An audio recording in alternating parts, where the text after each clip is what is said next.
Toys for Bob was a subsidiary of Activision based in California. Founded originally in 1989, the company went on to create the hugely successful Skylanders franchise before breathing new life into 90s gaming icons Crash Bandicoot and Spyro the Dragon.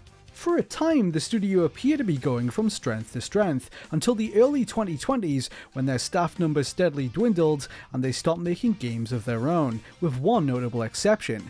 That was Crash Team Rumble, an online multiplayer Crash Bandicoot game that was ultimately short-lived. In this video, I'll be asking the question, what happened to Toys for Bob? Why did this maker of successful nostalgic platformers shrink and change in the way that it did between 2020 and 2024? With input from former developers, we'll examine the unusual development of Crash Team Rumble, take an exclusive look at some of their cancelled projects, and uncover the vision that they once had for the future of Crash and Spyro.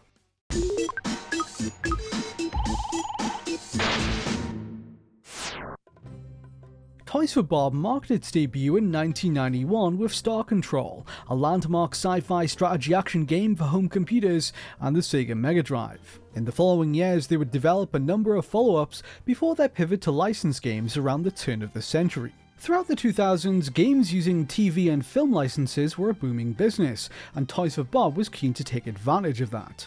Their work on games like Madagascar provided the studio with a steady stream of revenue, allowing them to support their growing crew of developers. These games were published by Activision in the beginning of a close partnership between the two companies. In 2005, they would deepen their ties further when Activision acquired Toys for Bob in its entirety. In the short term, this allowed the team greater stability and the opportunity to work on Activision franchises like Tony Hawk, but uncertainty lay ahead. While Toys for Bob's licensed games were generally well received, the market had become crowded with low-quality titles pumped out to meet tight deadlines. By the late 2000s, this once bountiful well had become poisoned. Players were gravitating towards licensed games less and less, prompting Toys for Bob to begin shifting away from them. What the studio needed now was an IP of their own. They began an initiative to find the next big thing with the backing of Activision. This entailed months of internal experiments, from which emerged a prototype combining action figures with RFID chips. While Activision was willing to take on a degree of risk by funding the costly production of this toy-centric enterprise, they suggested Toys for Bob use one of their existing properties to entice players to the new game.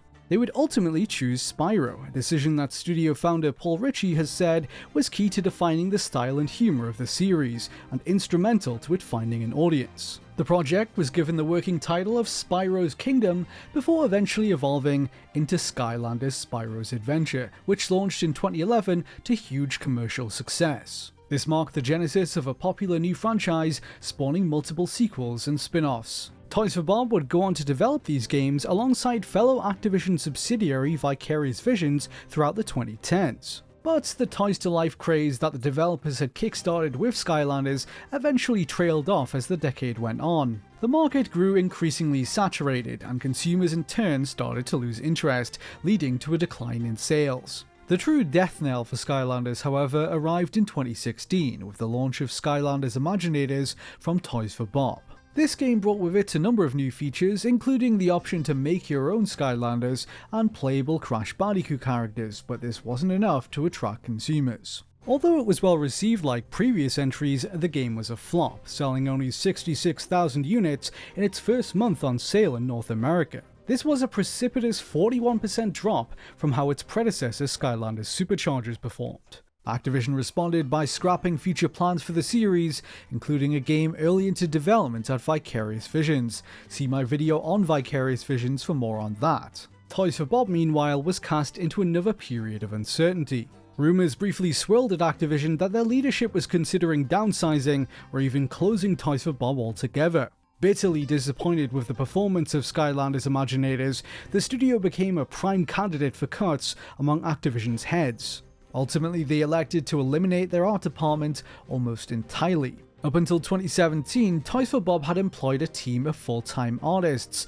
Then Activision determined that they could save money by firing those people and replacing them with contract workers. These would be artists working remotely who would be paid less and receive fewer benefits. With these changes implemented, the studio's future remains somewhat unclear for the time being. One thing that was for certain though was the rise of remakes and remasters playing out at the time, which Activision was at the forefront of. Alongside work on Imaginators, Toys for Bob had been supporting the development of the Crash Bandicoot Insane trilogy, a remastered collection of the original Crash trilogy led by Vicarious Visions. As the launch of the game approached, demand for remasters of other games from that era, namely Spyro, began to grow, and Toys for Bob was listening. Given their history with the character, their experience gathered from the Crash Insane trilogy, and their availability for a new project, the opportunity presented itself for them to helm remasters of the original Spyro trilogy for modern systems. Although it soon became clear that more than mere remastering was in order. Early into development on the project, Toys for Bob made contact with Insomniac Games, the creators of the first Spyro games, in an effort to procure the relevant source code. However, they were told that Insomniac had lost the original assets. They were rumoured to have been misplaced during a company move. In order to move forward, Toys for Bob had to essentially rebuild the entire 3 games from scratch. This entailed a painstaking process of combing over every creature and environment in an emulator and faithfully recreating it, consulting the original developers when necessary. They were aided in this endeavour massively by an invention called Spyroscope, which was made by a single programmer at the company named Steve Mariotti. This was a piece of software written over the course of just 2 months that scanned each game in an emulator and extracted the shapes and positions of each asset in the game world. In 2024, I spoke to Steve Mariotti, who offered the following technical specifics on how he achieved this. Quote, I hacked up an open source PS1 emulator to inspect the PS1 memory, and sent data over WinSock TCP sockets to a separate program I wrote using OpenGL running on the same computer to visualize and export the data.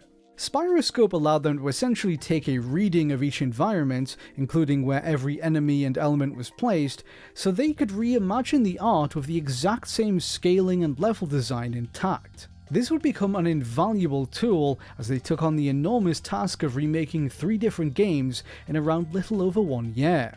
Not only was this much less time than Vicarious Visions was given for the Insane trilogy, but it was undeniably the bigger job given the larger scope of Spyro's worlds. To meet this deadline, some work was outsourced to other studios like Vicarious Visions and Sanzaru Games. Ultimately, the core team ended up requesting more time to polish it up, which Activision agreed to. The Spyro Reignited trilogy was pushed from its initial target of September 2018 to its final release date of November 13, 2018. Partway into development on Spyro in late 2017, Toys for Bob expanded their ambitions even more and chose to take on another original project based around the Crash Bandicoot series. Earlier that year, the Crash Bandicoot Insane trilogy had launched to massive success, moving over 2.5 million units in its first 3 months alone. As such, Activision was finally open to continuing the series after years of shooting down pitches for new games. Some fans around this time speculated that Vicarious Visions, the primary developer behind the remastered trilogy, would be the natural fit to take on the next Crash game, but that was never planned to be the case. Before the Insane trilogy was even finished, Activision had already decided that Vicarious would shift towards providing additional work on Destiny 2 and Call of Duty. This left an opening for Toys for Bob to pick up the baton. Rather than a traditional single-player Crash title, however, their first take on the series was a multiplayer game. The core concept of it was that 2 teams would compete to collect the most Wumpa fruit in a large 3D world, and there were a few different ideas for how they would go about this. Some early plans tied with the idea of objective-based asymmetric gameplay. For instance, one scenario considered revolved around a rocket launch site on a snowy mountaintop. One team would collect Wumpa to fuel a rocket, whereas the opposing team would collect them to feed a large Yeti. Either one team would supply the rocket with the fuel needed to blast off, or the other would strengthen the ravenous Yeti enough for it to sabotage the launch. It wasn't until 2018 that this project, codenamed Lava, would begin to take shape as an early demo came together.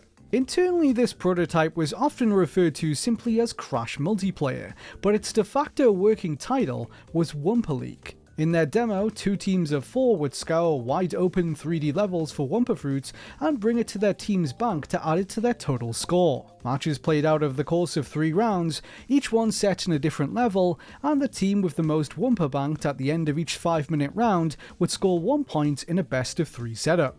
Players could diminish the Wumpa count of opponents by attacking them and knock them out either by whittling down their health or by bumping them into stage hazards like bottomless pits. Over time, the gameplay evolved somewhat, and in addition to Wumpa, players would also collect melons and capture bananas by standing on pads for a few seconds to mark them for their team.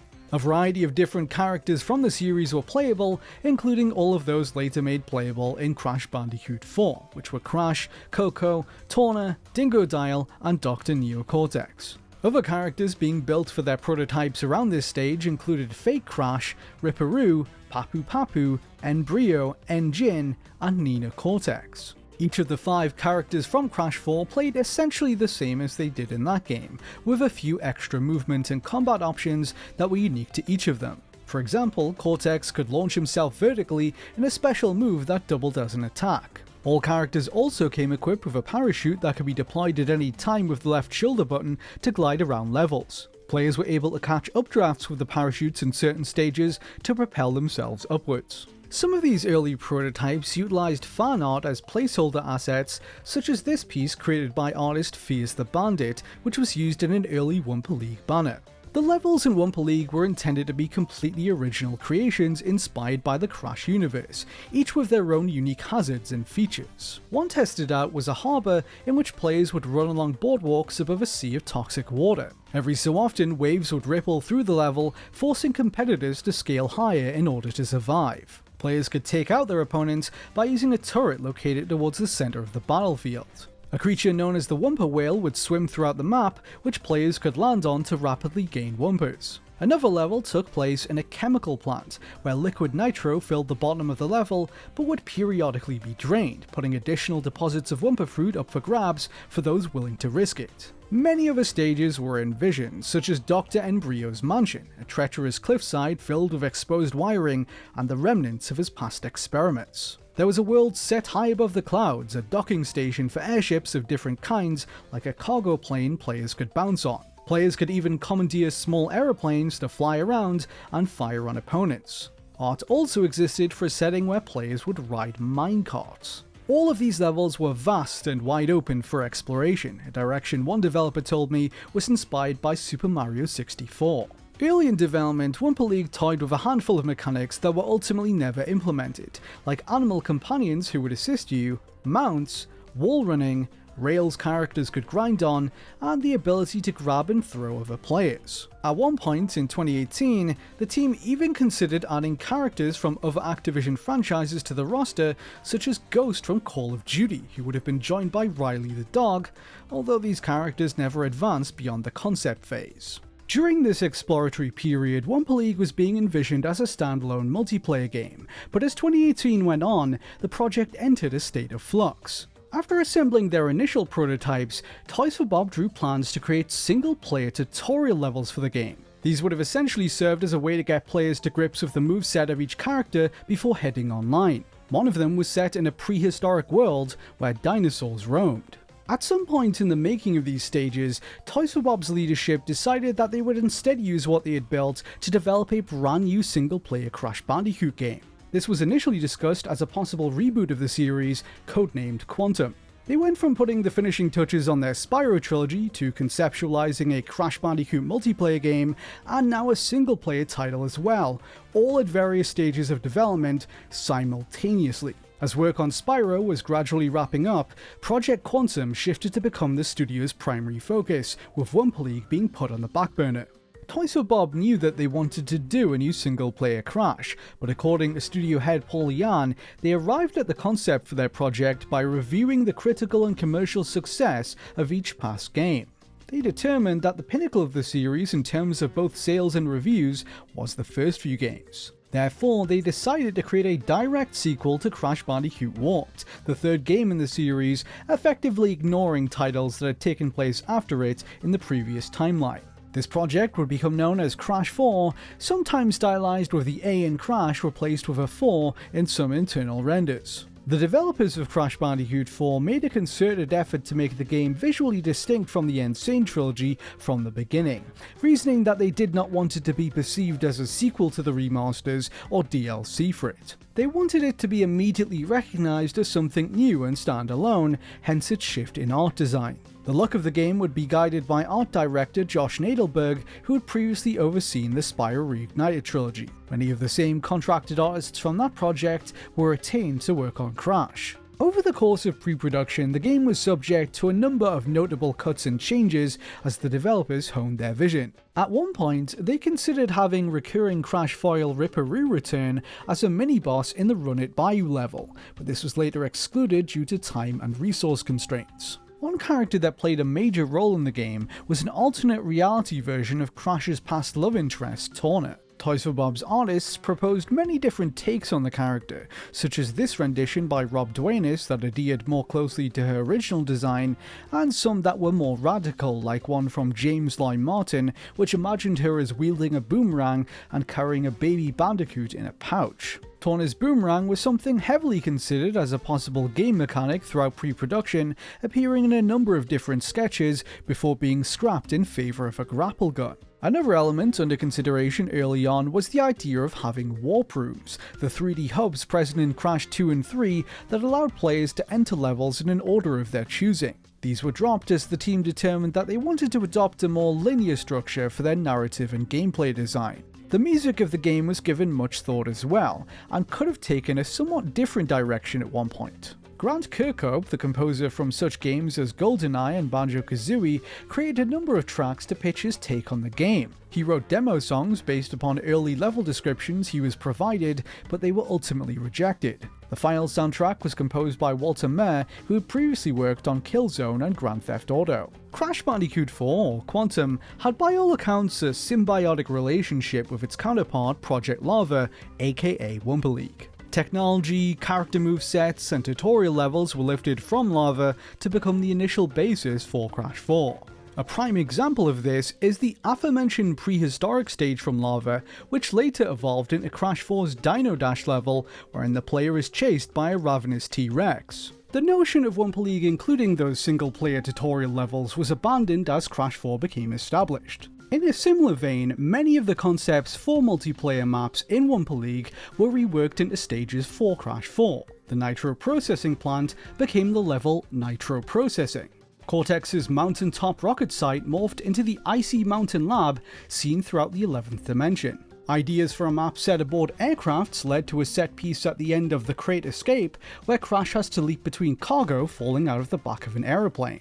Production on Crash Bandicoot 4 lasted around only 18 months between 2018 and 2020. The final level to be added to the game's plan was Offbeat, a New Orleans-inspired stage featuring musical elements and parade floats. This stage was created from scratch just 12 months out from its launch in October 2020. Like the Spyro Reignited trilogy before it, Crash Bandicoot 4 It's About Time was subject to a quick turnaround, despite the fact that staff were forced to work remotely for the last months of its production amid a global pandemic. Over the course of that development, work on Wumpa League stalled after 2018 as they focused on Crash Bandicoot 4, and it went from initially being thought of as a standalone game to possibly being an add-on. During this time, Toys for Bob was considering releasing Wumpa League as a free update for Crash 4 that would launch around 1 year after it did. Crash 4 released in October 2020 on the PlayStation 4 and Xbox One, and according to this early plan, Wumpa League would have followed in around September or October of 2021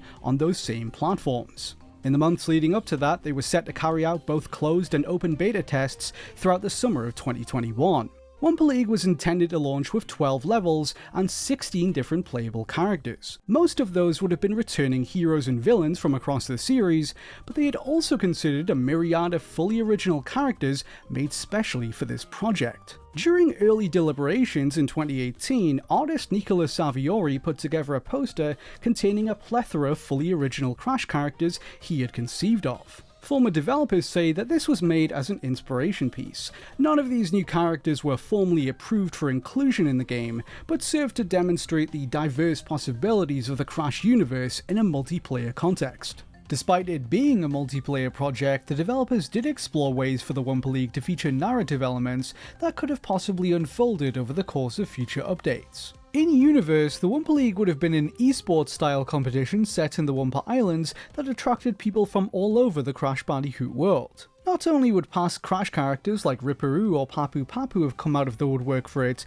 it would have also drawn in previously unseen anthropomorphs from foreign lands, a concept heavily influenced by the Olympics. A multitude of these were sketched out as potential playable characters, many of which were inspired by different places from around the world. For example, there was a German hamster with a Tesla coil helmet who would have been one of Cortex's minions, a Canadian beaver girl, and a mole inspired by a Wyoming coal miner. Others conceptualized included a gun-toting hyena, an opera-singing cow, a pirate bird, and a cat-bat hybrid named Catbat. This last character, which was inspired by David Bowie, was conceived as a creature who could fly through levels and swoop down to attack. It was later teased in one of Crash Bandicoot 4's unlockable ending art pieces, where they could be seen alongside the game's main cast. One story concept floated was that it would eventually become clear that the people behind the Wumpa League competition held some kind of nefarious intentions. The developers discussed an idea for the main villain being an evil CEO pulling the strings from behind the scenes, although how exactly this plot would play out in game was never determined. While Wumpa League was, at the time, being considered as a possible free update for players of Crash 4, it was said to feature in-game microtransactions whereby players could purchase cosmetics for their characters. A robust selection of skins was being mapped out, all of which could be leveled up by completing matches with them equipped. Through this unique progression system, players could upgrade their skins over time. Every skin was planned to feature 3 different variations, starting off fairly rudimentary before growing gradually more elaborate and flashy. For instance, there were ideas for a zombie Crash skin whose body would gradually decay as you upgraded him, or a Dingodile Space Marine who upon reaching Tier 2 would fall victim to an alien parasite. By Tier 3 the creature would have fully taken over and transformed Dingodile completely. Players would have also been able to collect backpacks, which would contain the different theme parachutes that they could deploy during gameplay. By the summer of 2020, Toys for Bob had devoted over 2 years of on and off work to developing their ideas for the Wumpa League, codenamed Lava. Former workers told me that they were genuinely passionate about the project and believed in its potential.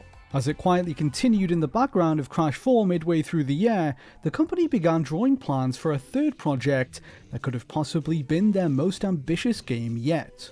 At the direction of the studio's management, a small team of developers started imagining the future of Crash Bandicoot, which they were simply calling Crash Bandicoot 5. As the name suggests, this was a direct mainline sequel to Crash Bandicoot 4, and like its predecessor, it would have been another single-player 3D platformer that was set to bring back a number of past characters from across the series. Crash 5 intended to reintroduce plot elements to the series that were first established in 2004's Crash Twinsanity. In that game, Crash visits the Academy of Evil, a school for villainous children that was once attended by Dr. Neo Cortex. There they meet Dr. Cortex's niece Nina Cortex and come to blows with the headmistress of the school, Madame Amberly. According to their initial concept, the Academy of Evil would have returned in Crash 5 as the game's main setting. It had been greatly expanded over its previous appearance and would have functioned as a hub world of sorts. Crash would have explored the campus grounds, a dark, foreboding world filled with gothic architecture and danger around every corner. In this incarnation of the Academy, its faculty would have been made up of past Crash Bandicoot villains like N. Gin, Embryo, and Dr. Cortex himself. A major idea that the developers were experimenting with was inspired by the game's Psychonauts, wherein the player enters the consciousnesses of various characters and explores 3D worlds based around their innermost thoughts. Toys for Bob staff were envisioning a similar premise, in which Crash would enter the minds of his greatest enemies and literally delve into their inner turmoil, often gaining greater insight into their backstories. For example, the team had conceptualized a world portraying the subconscious mind of Dr. Cortex. In this realm, players would have traversed a landscape comprised by Cortex's greatest fears and most significant memories. Some ideas for this included seeing him capture Crash and Coco in the wild before their mutations, navigating a creepy circus from his childhood, and meeting Cortex's family, a collection of oddballs and lunatics. There was his elderly mother, Mama Cortex, with her deadly weaponized walker, his hunky Adonis older brother, Hughie Cortex, Ada Cortex, his sinister nephew with a proclivity for experimenting on animals, and his sister Sarah Bella Cortex, who was a high-tech dentist, comparatively the most normal of the bunch. Through the Evil Academy faculty and the concept of invading minds, Toys for Bob was opening the door for more classic Crash villains to make a comeback. One of these returning foes would have been Pinstripe, a Tommy gun-wielding Pontaroo from the original Crash game. Within Pinstripe's mind, Crash would have battled his rodent minions through a 1930s gangster theme level before confronting him in his office. En route, he would have possibly been given a glimpse of the family Pinstripe was taken from prior to his mutation.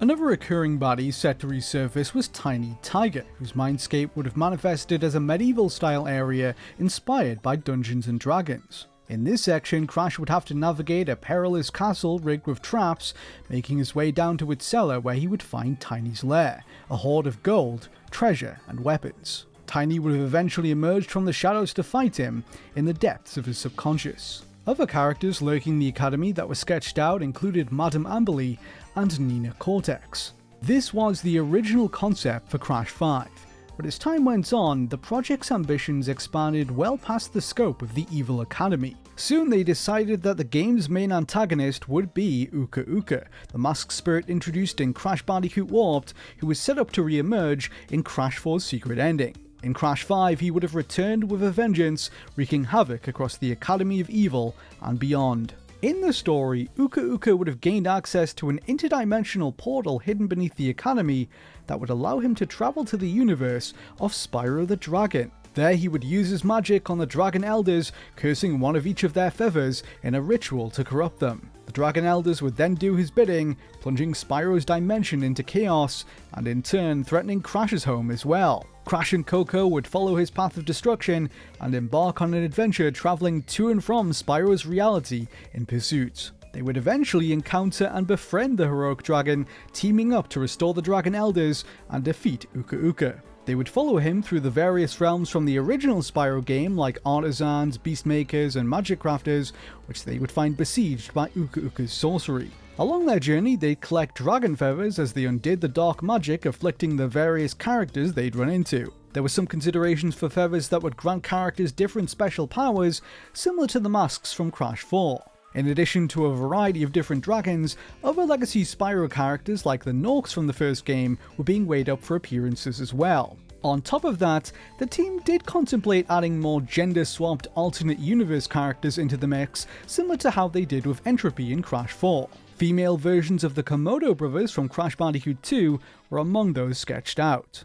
Following around several months of early work, this was the core concept behind Crash Bandicoot 5, a full-fledged Crash and Spyro crossover, bringing back past elements from across both franchises. The project largely existed as concept art, with some early demo environments tested out. One of these was Tiny's lair, which gives us a glimpse at some of the more open level design we could have seen in the game, recalling titles like Crash to Insanity. According to the developers I spoke with, Crash and Spyro were intended to be the two main playable characters, with Nina Cortex and Coco also under consideration. Among the small group at the company who worked on the game, there was a lot of excitement for it. One source shared that they were enticed by the prospect of reimagining old Spyro worlds in the style of classic Crash gameplay. The team had conceptualized everything from Crash riding on Spyro's back, or using him as a weapon, to Spyro lifting him up to aid in platforming. There were considerations for them being playable both separately and together in a potential mashup of the two movesets. Many possibilities like these were being discussed, with plenty subject to change. One prevalent idea that the developers had talked about was finally shedding some light on Uka Uka's backstory, revealing the source of his rivalry with Aku Aku. The team looked at using their mind invasion concept to have Crash explore his fractured memories, gradually piecing together his history.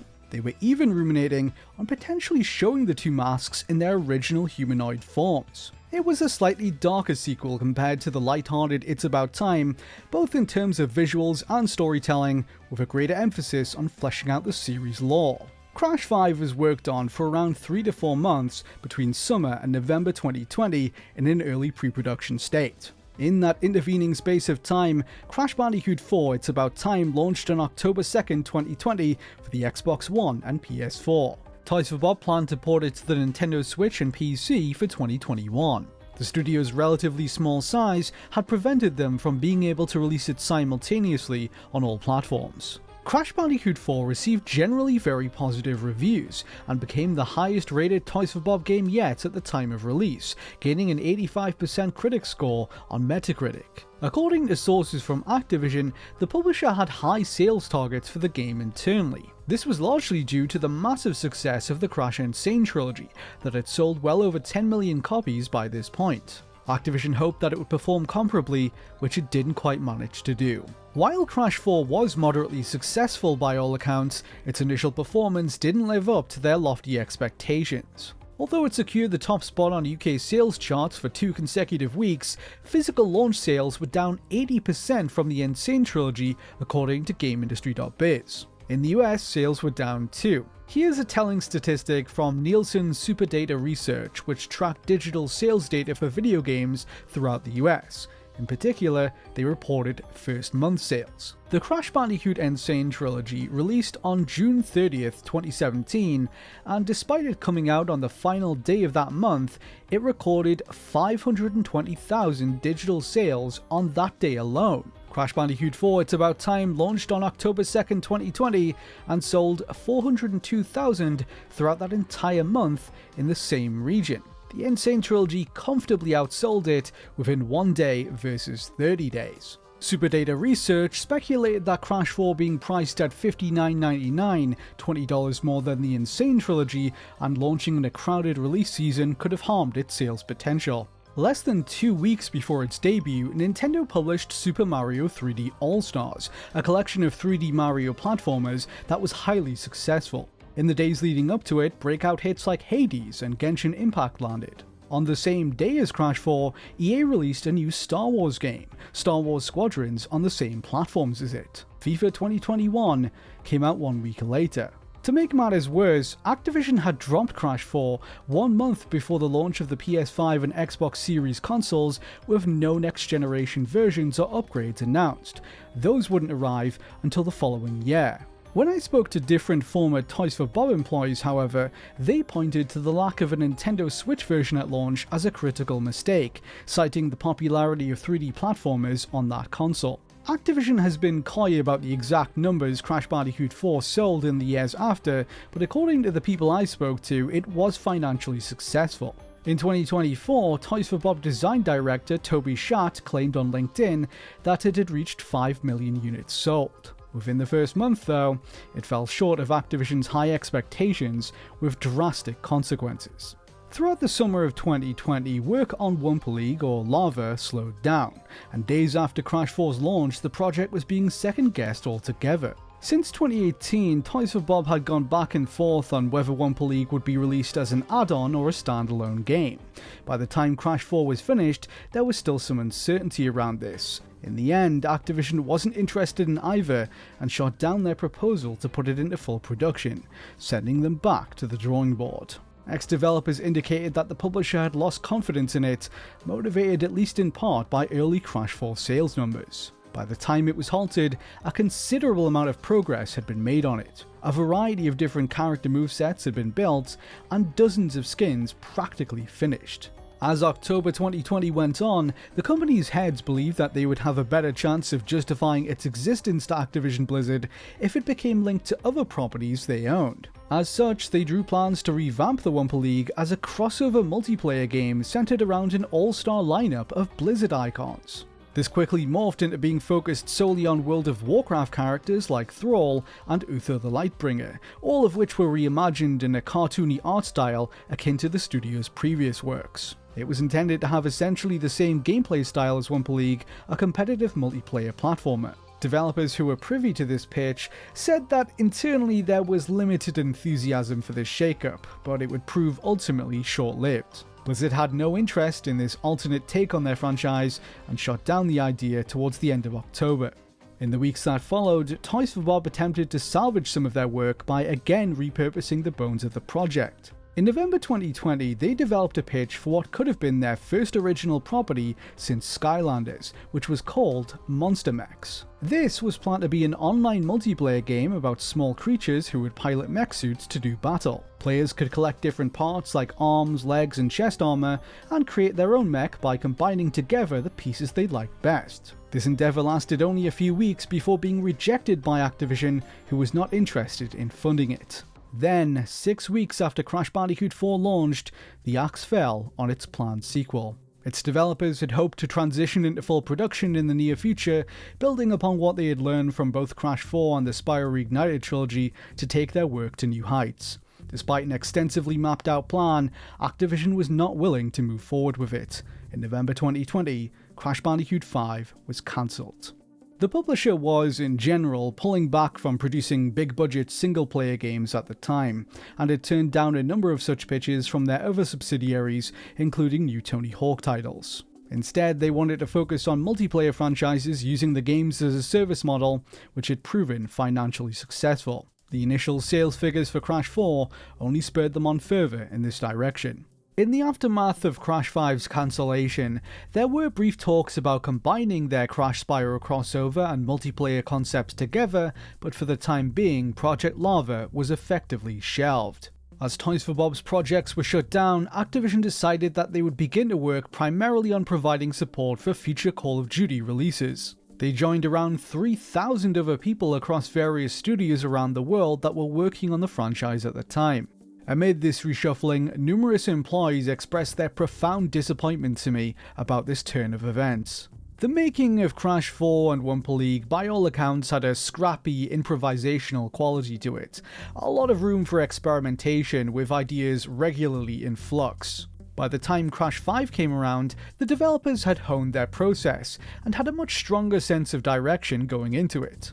They had learned a lot from the last game, and with that experience came a newfound sense of confidence that they would be able to improve upon those foundations, but they were ultimately denied the chance to prove that.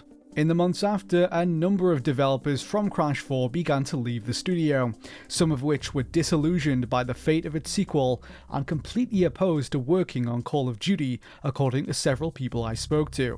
Josh Nadelberg, the art director behind the Spyro Reignited trilogy and Crash 4, departed the company in February 2021. Jan Steck, Crash 4's lead designer, left in March 2021. Nick Livingston, the studio's longtime executive producer, who'd been there since 2006, left in May 2021. All three of these, incidentally, went to work for Phoenix Labs, a Vancouver-based developer known for games like Dauntless and Fae Farm. Despite the reality of the situation, rumours began to percolate around this time that Toys for Bob was developing a new Spyro game. This was based almost solely on the official art book for Crash Bandicoot 4. Page 252 of the book contains art of the Snacks Dimension, one of the later worlds from the game. In this image, a building with a statue of Spyro can be seen, with his name beneath it. The artist responsible for this illustration, Bronk Crows, wrote a short paragraph describing his work. Quote, "It was fun to combine Dingo's Diner with the futuristic element, to have those cars with the city below, and a little hint at Spyro.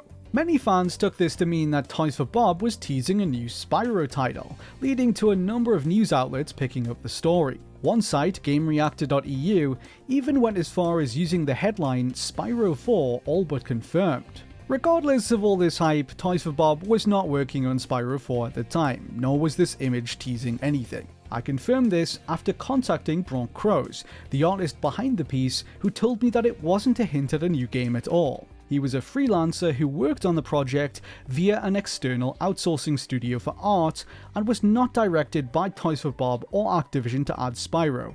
It was entirely his decision. He had no knowledge of any new Spyro project, and simply included it as a nod towards a character he liked. Spyro is referenced in Easter eggs throughout Crash 4, and the Spyro building seen in the art book doesn't even appear in the actual game. In reality, it was nothing more than one artist having fun with their assignment. Toys for Bob, by all accounts, gave artists a lot of room for self-expression and allowed them to put their stamp on their work. For instance, an artist named Brett Bean would sometimes depict Wumpa Fruit as living beings in his sketches. Through the first months of 2021, most of Toys for Bob staff worked on content for Call of Duty Warzone, while a small group completed development on the Switch, next-gen and PC versions of Crash 4. In the absence of an original project of their own being commissioned, their management attempted to keep as many of their staff employed as they could by picking up additional support work on Overwatch 2 for Blizzard. They did this in the hope that they would get to go back to larger original projects with as much of the Crash 4 team intact as possible. However, multiple ex-workers have since told me that the experience of working with Blizzard on Overwatch 2 was miserable, citing an impersonal management style and an unclear creative direction that often fluctuated on a whim. Some even told me that being put on Call of Duty felt like a punishment from Activision for failing to live up to their expectations. One former developer provided the following comments on Activision's treatment of Toys for Bob's workers at the time. Quote, "The idea that the team that had been built at Toys for Bob would be an appropriate team to work on Call of Duty was just completely off. At that moment, it was clear that Activision just did not care about who we were, what we did, whether or not we were a good fit for it. They didn't really care who we were as a studio or as a team." Towards the start of 2021, Toys for Bob was not able to find enough support work to keep all of their developers together, and had to begin letting people go. Later, on April 29th of that same year, Toys for Bob shared on their social media that they were supporting the development of Call of Duty Warzone Season 3. This prompted numerous developers to come forward, revealing that they were no longer employed by the company. One of these was Blake Maloof, a designer who had worked there for over a decade, who tweeted, quote, "I no longer work at Toys for Bob," with a crying emoji. Another person to speak out about the situation was Nicholas Cole, a character designer who had served there since 2017. He said it was, quote, "the end of an era," and that everyone he had interfaced with and worked alongside had been let go. Furthermore, when asked if Toys for Bob was only working on Call of Duty at the time, Cole replied simply, "Yep." GameIndustry.biz reported on the story, and one day later Activision reached out to them, attempting to change the narrative around the situation. Quote, "Reports of layoffs at Toys for Bob are incorrect. There has not been a reduction in personnel recently at the studio. The development team is operating fully and has a number of full-time job openings at this time. The studio is excited to continue supporting Crash Bandicoot 4 It's About Time, and more recently provide additional development support to Call of Duty Warzone." The statement was worded fairly nebulously. For instance, the line, "there has not been a reduction in personnel recently at the studio," which carefully avoided establishing the exact period of time they were referring to. This statement was issued in April, and the people affected were let go towards the start of the year. Technically, there were no layoffs at Toys for Bob around this time, as they said, but neither Nicholas Cole or any other employees ever claimed otherwise. With all that said, their claim that there was no reduction in personnel was clearly false. Many of Toys for Bob's workers at the time were there on a contract basis. These people worked for them full time and did essentially the same amounts of work expected from people in permanent positions, but got paid less and had fewer benefits, as I've mentioned. Activision, like many other publishers, uses contract work as a cost-cutting measure. In the first months of 2021, as Toys for Bob was unable to secure enough work for them, a number of people did not have their contracts renewed, and so they were let go. This mostly impacted the company's art department, which was heavily reduced, although people in other roles like designers were affected too. Some of these contractors had been there for over half a decade, going back as far as the Skylanders days. Out of the former developers I spoke to, for them, getting their contract renewed every several months was just a formality. They had no expectation that they were going to be let go. Generally, most people would not define those as layoffs, but the effect is very similar. To say that there was no reduction in personnel was simply not truthful, hence why Nicholas Cole, for example, said that everyone he interfaced with had been let go. As for their claim that Toys for Bob would continue supporting Crash Bandicoot 4, that didn't turn out to be accurate either. Toys for Bob did not work on any additional content or even patches for it after this statement was made. For some of the contractors I spoke to, this saga was a last twist of the knife from an organization that often made them feel less valued than full-time workers, despite the substantial contributions they made to the games they worked on. An example pointed out to me by former employees of how little Activision valued these workers can be found in the credit sequences of Crash Bandicoot 4 and the Spyro Reignited trilogy. In both games, the pets belonging to full-time staffers at Toys for Bob received a higher billing in the credits than their contracted art team. I spoke to a number of these former contractors, one of whom offered this comment, quote, "I love the people at Toys for Bob. There were individuals there that did their best to make us feel part of the team. But as an organization, Activision or Toys for Bob, wherever the buck stopped, it was made clear that we were considered ultimately pretty disposable by the end." Throughout the remainder of 2021, the studio's main assignment was contributing to Call of Duty Warzone and Call of Duty Modern Warfare 2. Partway into the year, however, their management resumed exploring ways for them to do their own original projects. From these discussions emerged the idea to reboot Project Lava once more and attempt to rework it into something Activision would be willing to greenlight. As opposed to being an update for Crash 4, Lava was revived as a budget standalone spin-off game catered to Activision sensibilities. It would be a live service multiplayer title with a seasonal battle pass system that would be built primarily from recycled Crash 4 assets and would require little R&D due to the extensive amount already done on Wumpa League. While that iteration of the project had fully original worlds, this new game would consist of stages based around levels from Crash 4, like Rude Awakening and Insanity Peak. This approach would make it cost-effective and relatively quick to develop. Crash 4 had since been released on more platforms like Nintendo Switch and PC. These ports strengthened sales numbers, helping to alleviate concerns about the viability of the IP. Activision approved of their new concept, setting in motion the game that would eventually come to be known as Crash Team Rumble.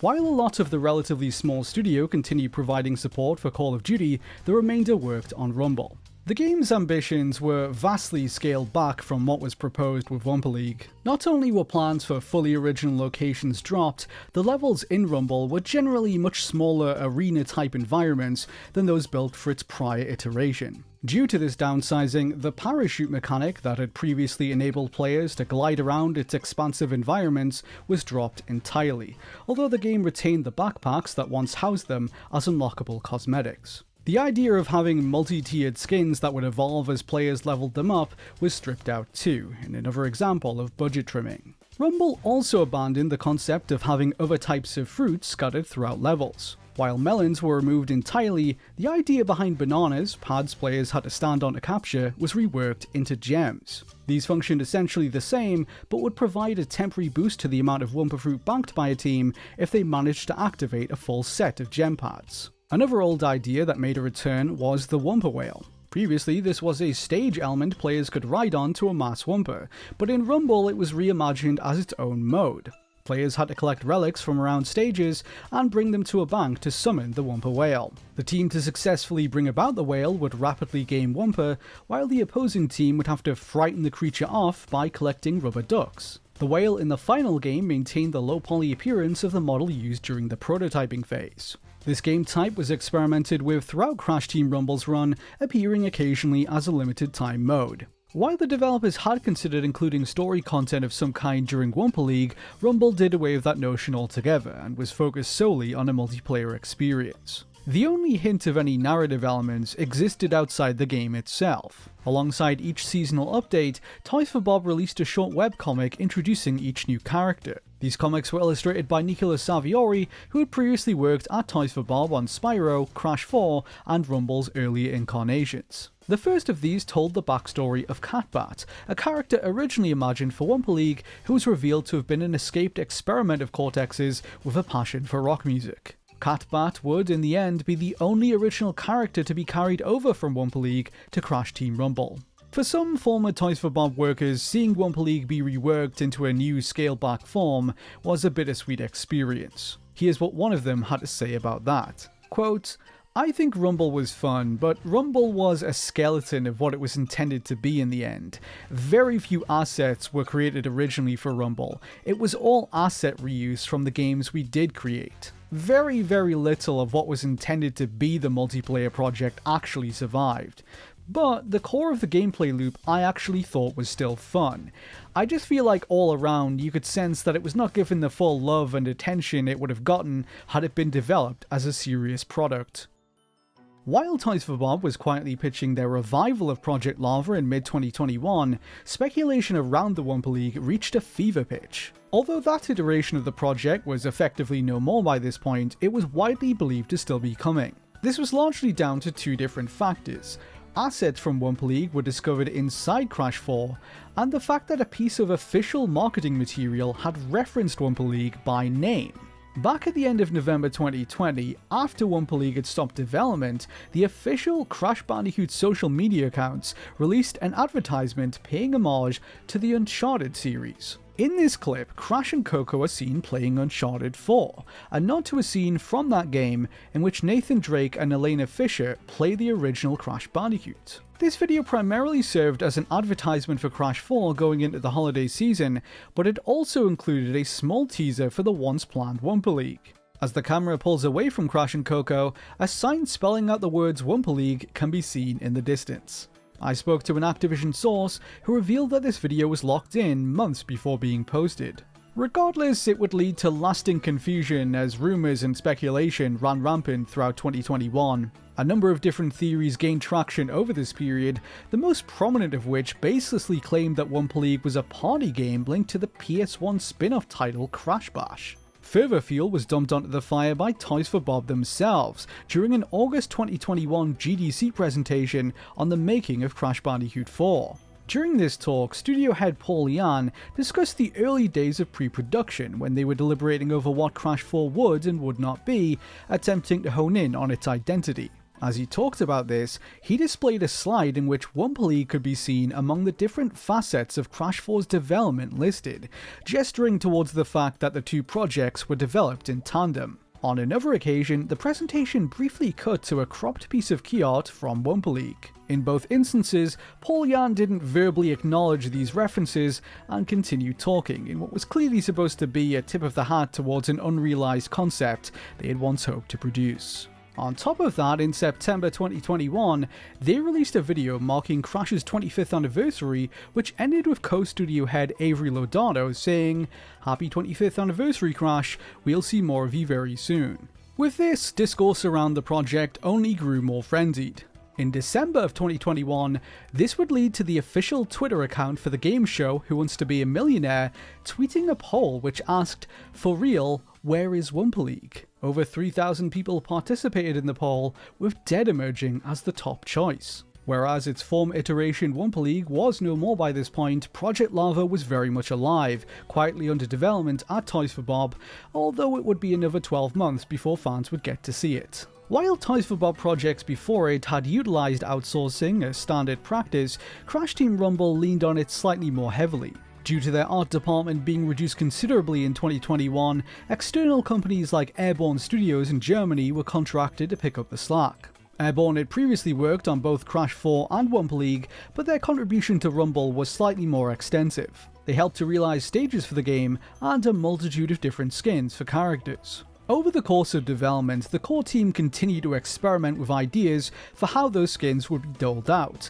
and how monetization around the game would function. At one point, they considered having a premium currency that could be purchased with real money called Wumpa Bucks. In the end, they chose a Battle Pass system, and Wumpa Bucks were reworked into Crash Coins, a currency introduced in Crash Team Rumble Season 2 that could be spent to skip tiers of the Battle Pass without playing. The game would ultimately be set for a June 2023 release.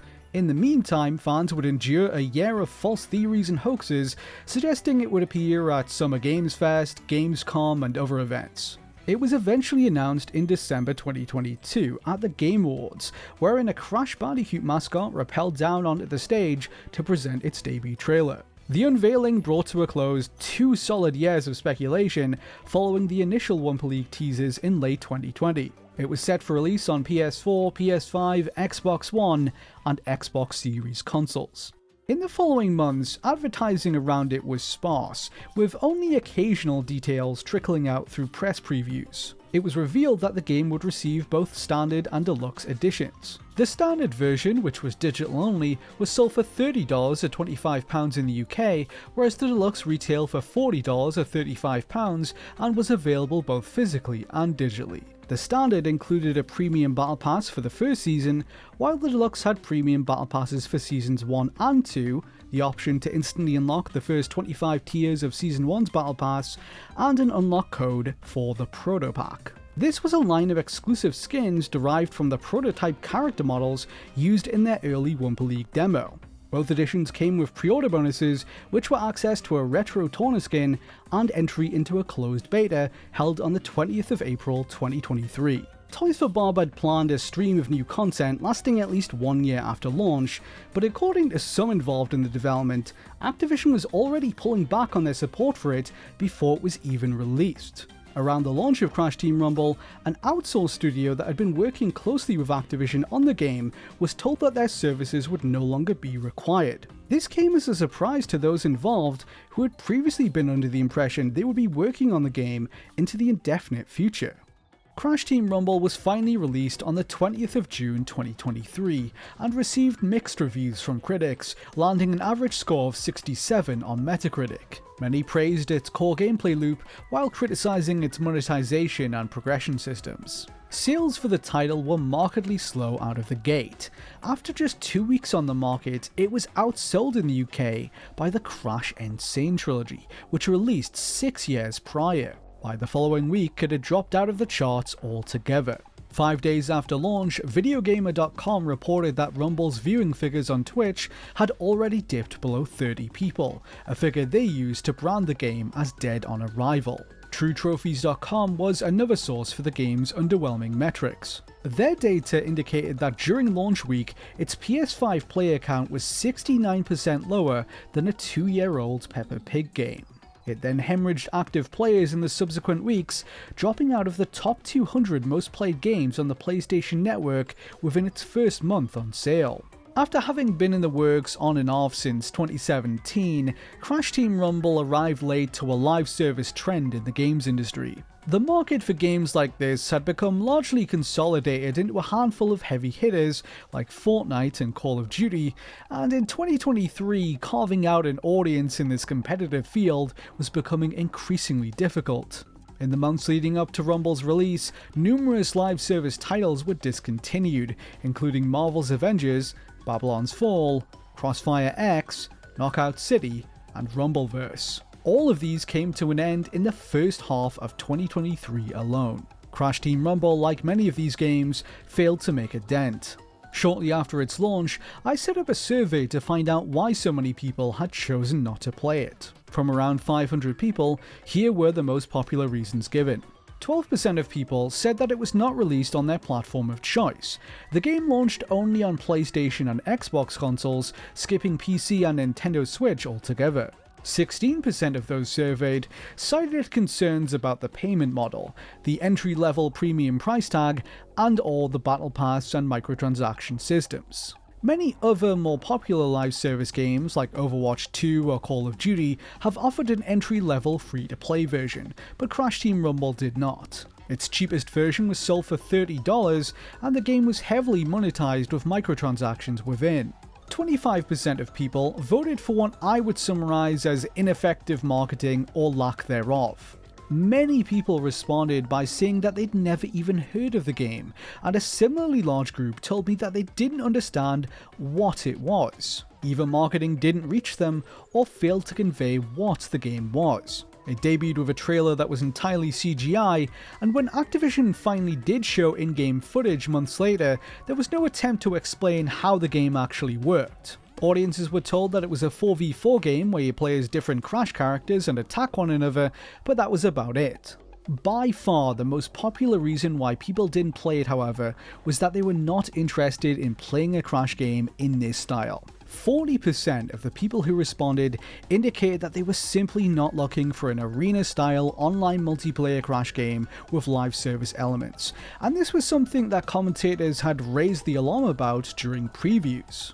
Kotaku's Kenneth Shepard, for instance, said the following: "I can't help but feel like, regardless of the game's merits and problems, it's facing an uphill battle because it's just not what Crash Bandicoot fans want. Crash Team Rumble already has a lot going against it in the eyes of purist Crash fans. It's not a platformer and it's not a kart racer. That core loop is solid, but it's likely not what the average Crash fan is looking for these days. The article also mentioned the potential of Crash Team Rumble going free to play in an effort to grow its player base. This was something that Activision never chose to pull the trigger on, although Toys for Bob did attempt to lure in new players in the months after launch. Starting in August 2023, they held occasional 4-day free trials where anyone could download a limited version of the game for free with a few different characters to try. They also offered double XP weekends for people with the full game. New content was periodically added, including more characters like Ripperoo and a number of experimental new modes.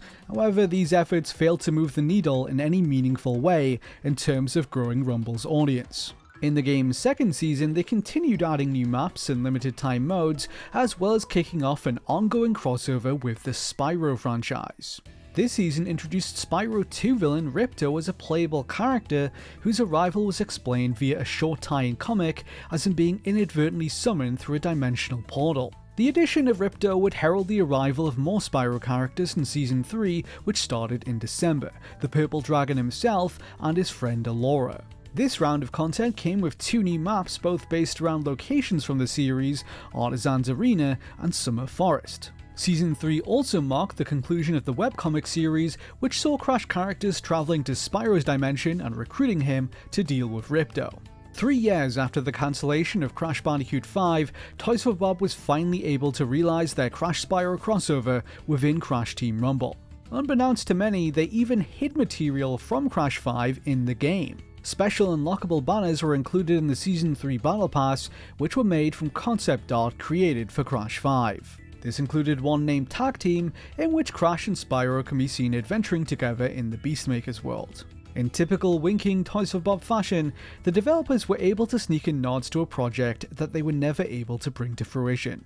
The studio's efforts to build excitement around Crash Team Rumble were, in the end, unsuccessful. The small spikes in engagement generated by new characters proved short-lived, and by the end of 2023, its future was looking more and more uncertain. A Nintendo Switch version of the game had been in development, but was cancelled by Activision due to the lack of interest in the other versions. In the final months of the year, Toys for Bob began to look to the future, starting work on a brand new game and mulling over plans to sunset Crash Team Rumble. According to former developers, they aimed to deliver a 4th and final season in 2024. This was set to add Nina Cortex to the roster, a character that had previously been outlined to appear in Crash 5, whose design from that project they were reusing. The developers had once done preliminary work towards more characters beyond this, like Tiny Tighe, Pinstripe, and the original male version of Entropy, but these were eventually nixed to focus on delivering Season 4. Alongside work on this, they were creating an original IP, what would have been their first in well over a decade, that was planned to use Unreal Engine 5. Hype around this new venture was growing internally as 2024 began, but the company's plans were about to be upended once again by external forces.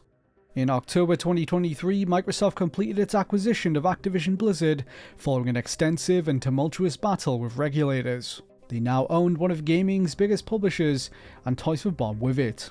From early on, developers told me there were concerns about how this seismic shift in the industry would impact them, but it wasn't until the 25th of January 2024 that the reality of the situation set in. On this day, Microsoft Gaming CEO Phil Spencer sent out an internal memo which opened as follows. It's been a little over 3 months since the Activision, Blizzard and King teams joined Microsoft. As we move forward in 2024, the leadership of Microsoft Gaming and Activision Blizzard is committed to aligning on a strategy and an execution plan with a sustainable cost structure that will support the whole of our growing business. Together we've set priorities, identified areas of overlap, and ensured that we're all aligned on the best opportunities for growth. He went on to say that he and other members of Microsoft's management had made the quote, painful decision to lay off an enormous 1,900 people across Activision Blizzard, ZeniMax and other Xbox teams. The email caused panic across their various subsidiaries as they gradually found out who among them would be affected. In my conversations with developers, they described the process as incredibly disorganized and stressful. On that day, the confusion and lack of clear communication from leadership was such that developers were contacting journalists rather than their own bosses to find out what was happening. Bloomberg's Jason Schreier, for example, tweeted the following: "These Xbox layoffs are such a mess that staff across Activision Blizzard are texting me to try to find out if they might be impacted. Nearly 2,000 job cuts, and people now just have to wait around to see if they're part of the bloodbath." As the hours went by, it eventually became clear that Toys for Bob would be heavily affected by the restructuring. 35 of their developers were laid off amid this sudden shakeup. At its peak during Crash 4, the studio had employed around 180 people. They were now down to just 50. The layoffs affected junior developers and longtime Toys for Bob veterans alike. One of the latter was lead concept artist Ron Key, who had been with the company for a decade. He had been serving as art director on their new IP in development when Microsoft's changes took hold. In the days after, I learned about many different stories of how the layoffs affected people, but here's one example that I think speaks to the scale and severity of what happened. Mayha Murthy was a designer at Toys for Bob who worked on Crash Team Rumble. One of her contributions to the game was writing humorous, self-aware messages that appeared during loading screens. Some of these cheekily nodded towards the project's protracted development cycle and ideas that were cut along the way. Like many others at the studio, she found out that she was losing her job from the news media rather than being told by her employers. In February 2024, Murthy got in touch with Activision looking to be reimbursed for her ticket to the 2024 Game Developers Conference, an event set to take place 1 month from then. Typically, this would have been covered by Activision since she was employed there, but the sudden and unexpected layoffs left her uncertain. She was told to email Activision's accounting department with the request, and so she did. This was the response she received, which she later shared on social media. Quote, "Hello, I am sorry, but that is not something we can confirm. It would need to come from the travel department or maybe your former department. The travel department was liquidated. We are trying to find out who has taken over their tasks, but we have not been given any guidance yet." To clarify, this former employee who had been laid off emailed Activision's accountants who told her that they would not be able to help her get reimbursed and that she would need to contact the travel department. However, the entire travel department had been laid off as well, so they didn't know what to do because Activision had yet to replace the person who would have dictated what to do in this situation, since that role was also reduced.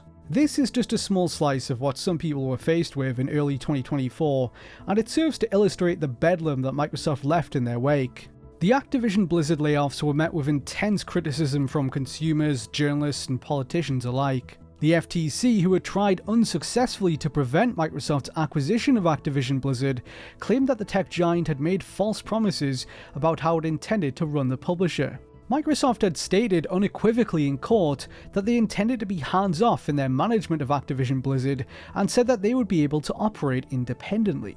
In Phil Spencer's own words, however, they had just admitted that the layoffs were implemented to eliminate areas of overlap between Microsoft and Activision Blizzard, suggesting that it was not operating independently at all. One commentator critical of the mass layoffs was game industry veteran Joseph Chivitate, who claimed that days later the publisher was already attempting to poach developers from other big companies. Chivitate, a well-connected 3D artist who had worked in the industry for around 20 years, alleged that recruiters from Activision Blizzard contacted people at places like Rockstar, attempting to hire away developers already in full-time positions. Here's what he had to say about the stories he had been hearing.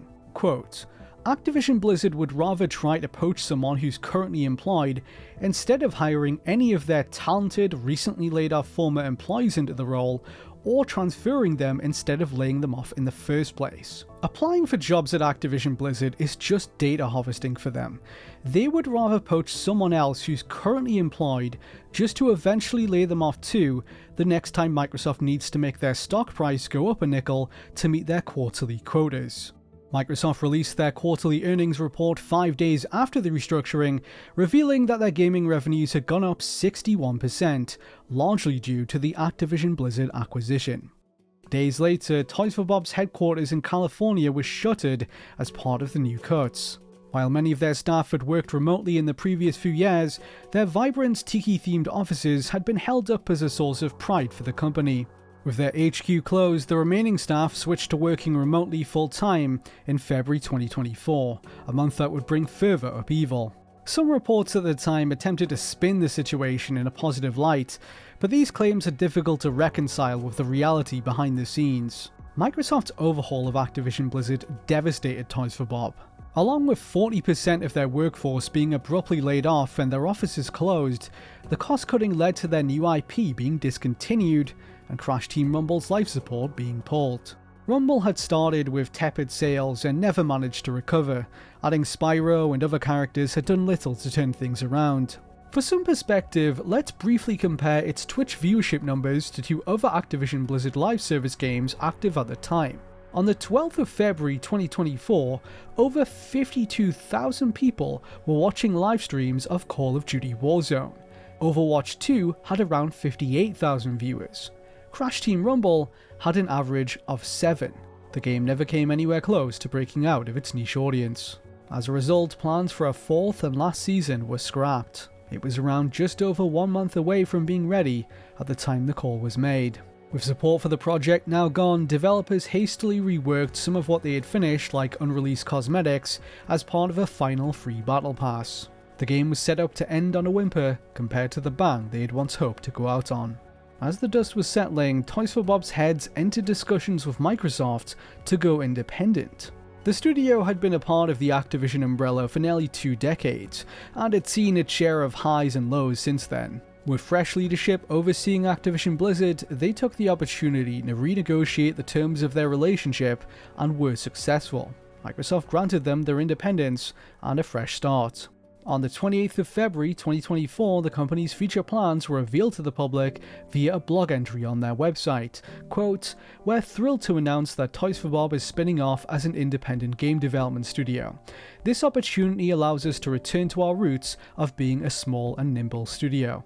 In that same post, they announced that they were exploring a potential partnership with Microsoft on a new project. Less than an hour later, the fate of Crash Team Rumble was officially confirmed, when a message quietly appeared in the game's home menu. It stated that March 4th, 2024 would mark its final content update, although the game would continue to be playable. Microtransactions were being discontinued, and a free 500-tier battle pass was to be made available for all users, which had unlockables from previous seasons and 104 new items made up of content once planned for future updates.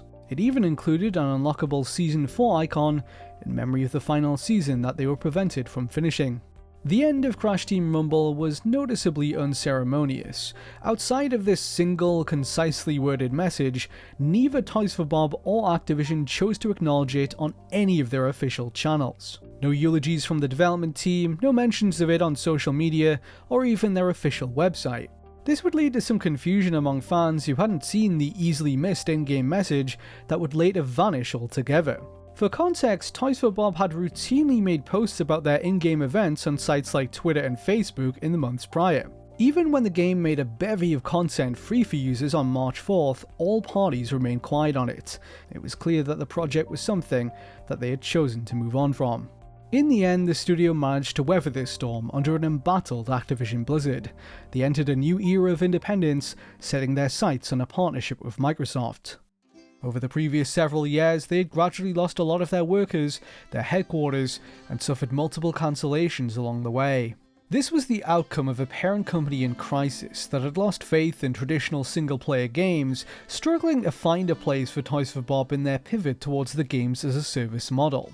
Activision originally purchased the company at a time when its speciality was making middle-tier budget platformers.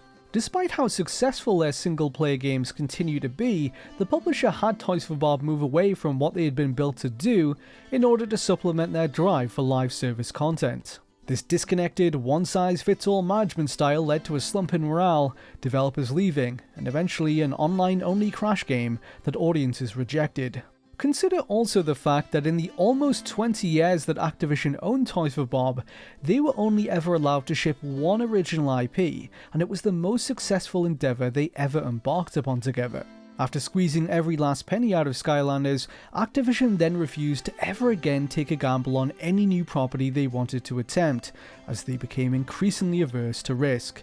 Even a Crash Bandicoot cross-Spyro platformer was deemed too big of a leap.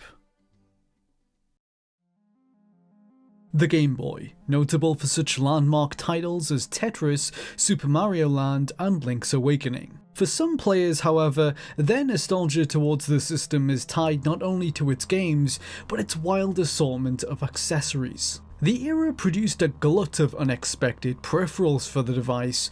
Everything from a camera to a fish sonar was covered in a frantic bid to cash in on Nintendo's hit handheld. Many of these fetched top dollar in online auctions years later, as enthusiasts continue to hunt down these increasingly obscure pieces of video game history. But for nearly 30 years, one of these has consistently eluded collectors around the world, a device known as Workboy. This PDA-style add-on would have granted users access to all manner of productivity-related applications. Propping the Game Boy up with its accompanying stand and plugging it in promised to essentially transform it into a small personal computer. Officially licensed by Nintendo and produced by Washington-based Fabtech Inc., the Workboy was previewed by multiple press outlets in the early 90s before vanishing without a trace. In the absence of an explanation from any of the parties involved, a mystery spanning multiple decades lingered.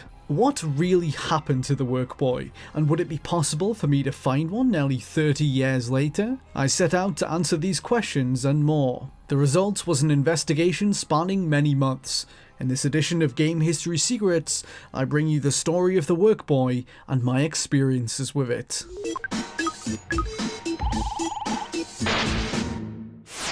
You can have all the power and excitement of Nintendo right in the palm of your hand.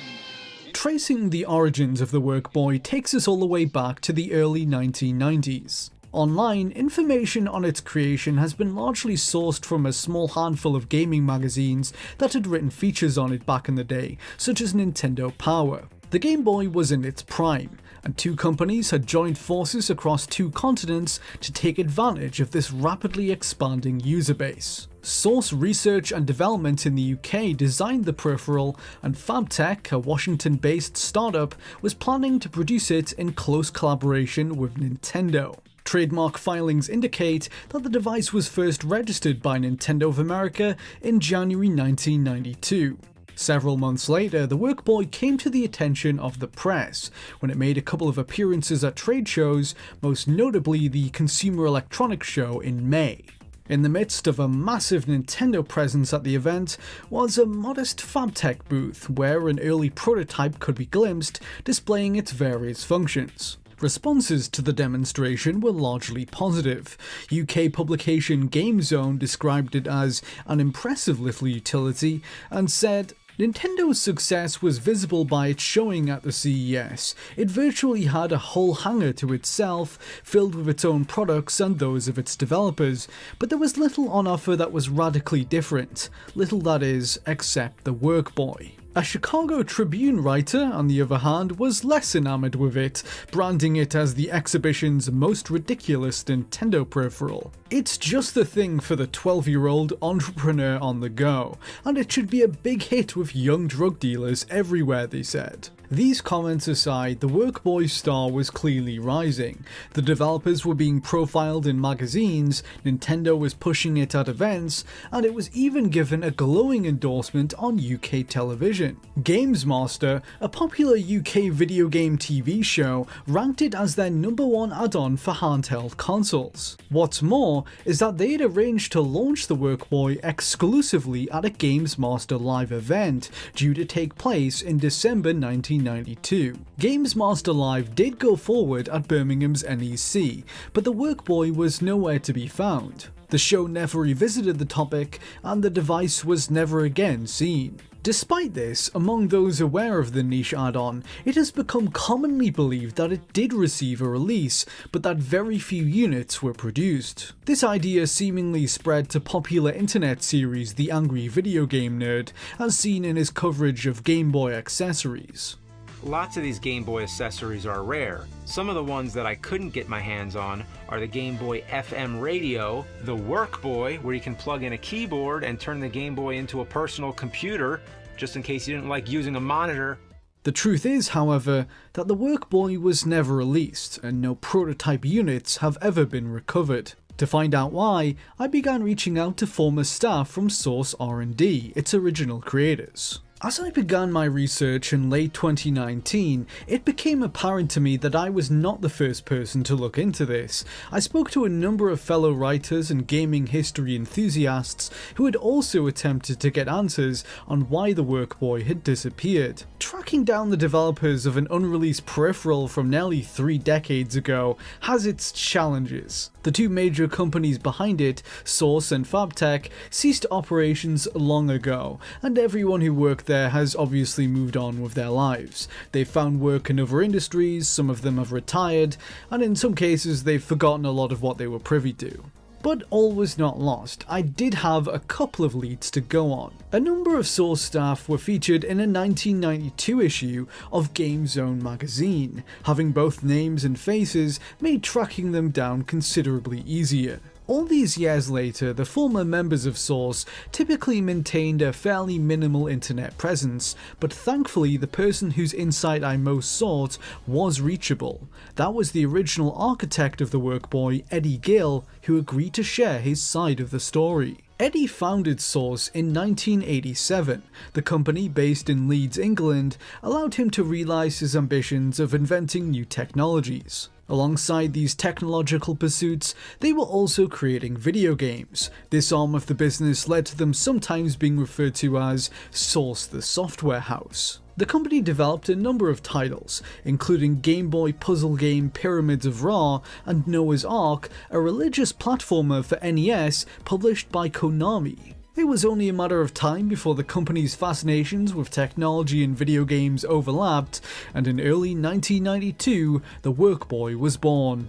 Eddie, partnering with Fabtech in the US, had identified a gap in the market for a Game Boy add-on for productivity purposes. With personal computers still being financially prohibitive to many and holding limited appeal to the masses, Eddie's concept for the Workboy presented a more accessible alternative. It was a lower cost option that could be used with a device many families already owned. The gadget offered a multitude of different functions, including a world clock, calculator, bank account statements, weight and currency conversions, and an appointment book. It would have retailed at around $79 to $89 US in around late 1992, early 1993. As to why this all never came about, Eddie presented his recollection of events, but suggested I reach out to someone else for clarification. He also left me with one more tantalizing piece of information. Eddie had not seen a Workboy in person for many years. Despite creating it, he did not own a prototype himself,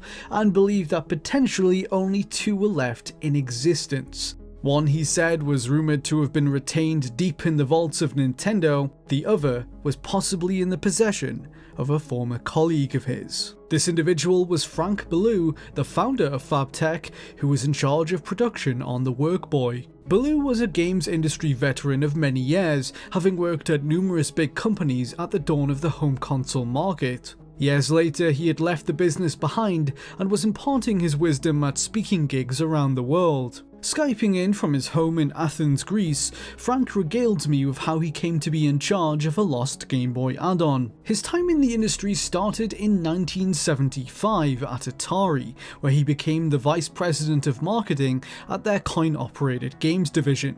There he helped steer the company's game output through an unprecedented period of growth. Ultimately, however, Frank was fired from the video game giant in 1982. He claims this happened as the company's management was restructured to incentivize Atari exec Don Osborne from leaving to work for a competitor. Frank ended up at Nintendo of America in 1983, placed in charge of sales and marketing at their coin-op division. After 9 months in the job, he was headhunted by arcade game producer Gottlieb, known as Milestar Electronics at the time, to run their pinball and video development. Frank says he departed Nintendo on very good terms, and was even told by Nintendo of America founder Minoru Arakawa that he had an open invitation to return. This was an offer Frank ended up accepting much sooner than anticipated. Less than 1 year later, he quit Milestar following friction with their parent company Columbia Pictures. After 9 months, I went back to Nintendo. Howard Lincoln, who is senior vice president, goes, "Frank, What do you mean? Oh, Colin and Ron Judy are nuts. How do we know you won't do this again? I go, Howard, if somebody offers me a 35-40% raise again, I probably will do it. After several years at Nintendo, the winds of change were sweeping the industry. As their grip on the home console market tightened, the arcade industry was steadily becoming less of a focus for Nintendo. Shortly after releasing their PlayChoice 10 cabinets in 1986, Frank made the decision to leave and form his own company. As I told Nintendo, I got, guys, you've got more to offer the industry. And I go, I've got more to offer the industry. They go, Frank, we thought you would say that, but we understand. In 1987, Frank formed Fabtech, a game publisher and technology company whose name was derived from its own initials. We had some shit games like everybody else, but we had some classic games. A game called Cabal, which did very, very well for us. While heading up Fabtech, Frank was also running the American branch of Japanese arcade game manufacturer Irem. It was through that job that in the late 80s, he met Source founder Eddie Gill, creator of the Workboy. Eddie was so far ahead of his time. Overall premise for the Workboy was parents are going to get tired of buying games for their kids. Let's buy something that the parents and grandparents will think it's useful for them. As our chat led into his time developing the Workboy, Frank casually dropped a bombshell on our conversation. I'm looking over it in my bookcase, one of the original Workboys, just sitting there, and it could have been something.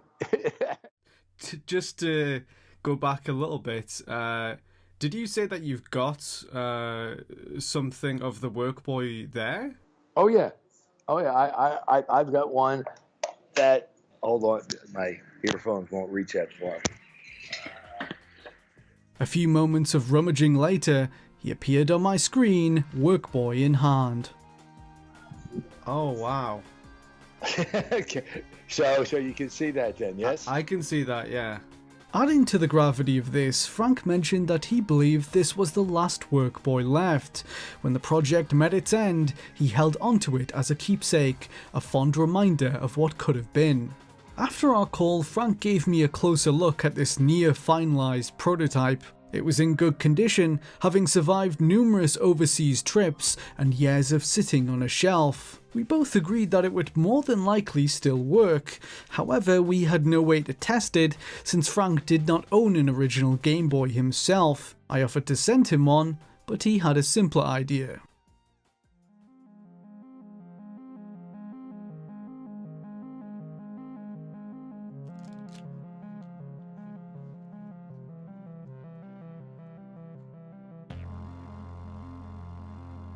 A few weeks later, it arrived in my mailbox.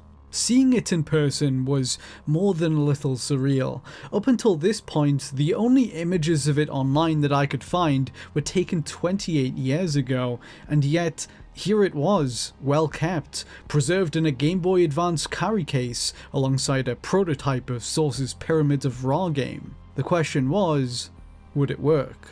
I hooked it up to a few different Game Boys, and the results were anticlimactic. Previously, it was my understanding that simply plugging it into the Game Boy's link cable port and turning it on would allow me to access its features. That was how it was presented in Games Master's piece back in the day, and that was also Frank's recollection of how it functioned. But when I plugged it in, basically nothing happened. The Game Boy wasn't visibly affected in any way, regardless of whether or not I had a cartridge inserted. There was one sign of life, however. Plugging it into a powered-on Game Boy caused the Workboy to emit a fairly loud beep out of the speaker on its underside. I caught up with Eddie Gill, whose comprehensive knowledge of the device allowed us to diagnose the issue. That noise the Workboy was making was actually its alarm function being tripped. The Workboy had its own clock and speaker, allowing for the Game Boy to serve as an alarm clock. This was possibly a bug that had yet to be smoothed out of this prototype unit. It was at this point that it also became clear why the Workboy wasn't working. Prior to our discussion, Frank had emphasized to me that his memory of the device might be less than perfect, and as it turned out, he was right to do so, because this keyboard was only one piece of the puzzle. As Eddie explained, a separate cartridge was required to access its software. In hindsight, this might seem obvious, but this was the first mention of a cartridge being included that I had come across. None of the original literature from the project referenced one, nor did any of the magazine write-ups I had seen. I went back to the drawing board and started reaching out to some other former developers to see if, by some remote chance, someone still had the software we needed. It was then that one of these game industry alumni raised a possibility I had only briefly considered. Starting in April 2020, following a number of high-profile security breaches in the previous 2 years, the contents of some hacked Nintendo servers leaked online. The files, originally linked to on 4chan, encompassed a mammoth hoard of data going back decades. This gigantic dump of illicitly obtained intellectual property was christened as the Giga Leak. While gaming historians the world over reveled in the discovery of previously unseen and unused assets from classic Nintendo games, my mind was elsewhere. It occurred to me, what if, by some strange twist of fate, these hackers had inadvertently obtained the Workboy software? It was a remote possibility, but not something that I could rely upon. Several weeks after recovering the peripheral, the dust was settling on the most significant Nintendo data leak up until that point. I was waiting to hear back from a potential lead when the final piece of the puzzle slid into place. On the 9th of September 2020, another big leak of Nintendo data spilled out onto the internet, and enthusiasts quickly began rifling through it. I was put in touch with one such individual, a contributor to the cutting room floor, known only as Waluigi. They had excavated a ROM from the latest drop, originating from Source and Fabtech. It was none other than the very Workboy software I had been searching for.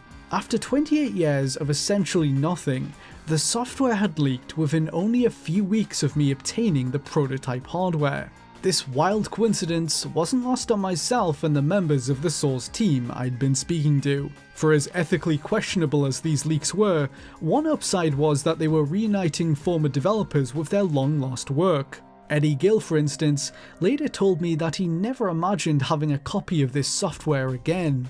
In the hours after this data was posted, a small handful of interested parties began tinkering around with the Workboy ROM, though initial attempts to emulate the software were met with mixed results. The title screen and a menu displaying several different options were accessible, but the applications themselves crashed upon selection. The only one that worked as intended was the Calculator app, where users could move a cursor around the screen and push buttons. It is, as I mentioned earlier, this software is only one piece of the puzzle. It was built to be used by a peripheral.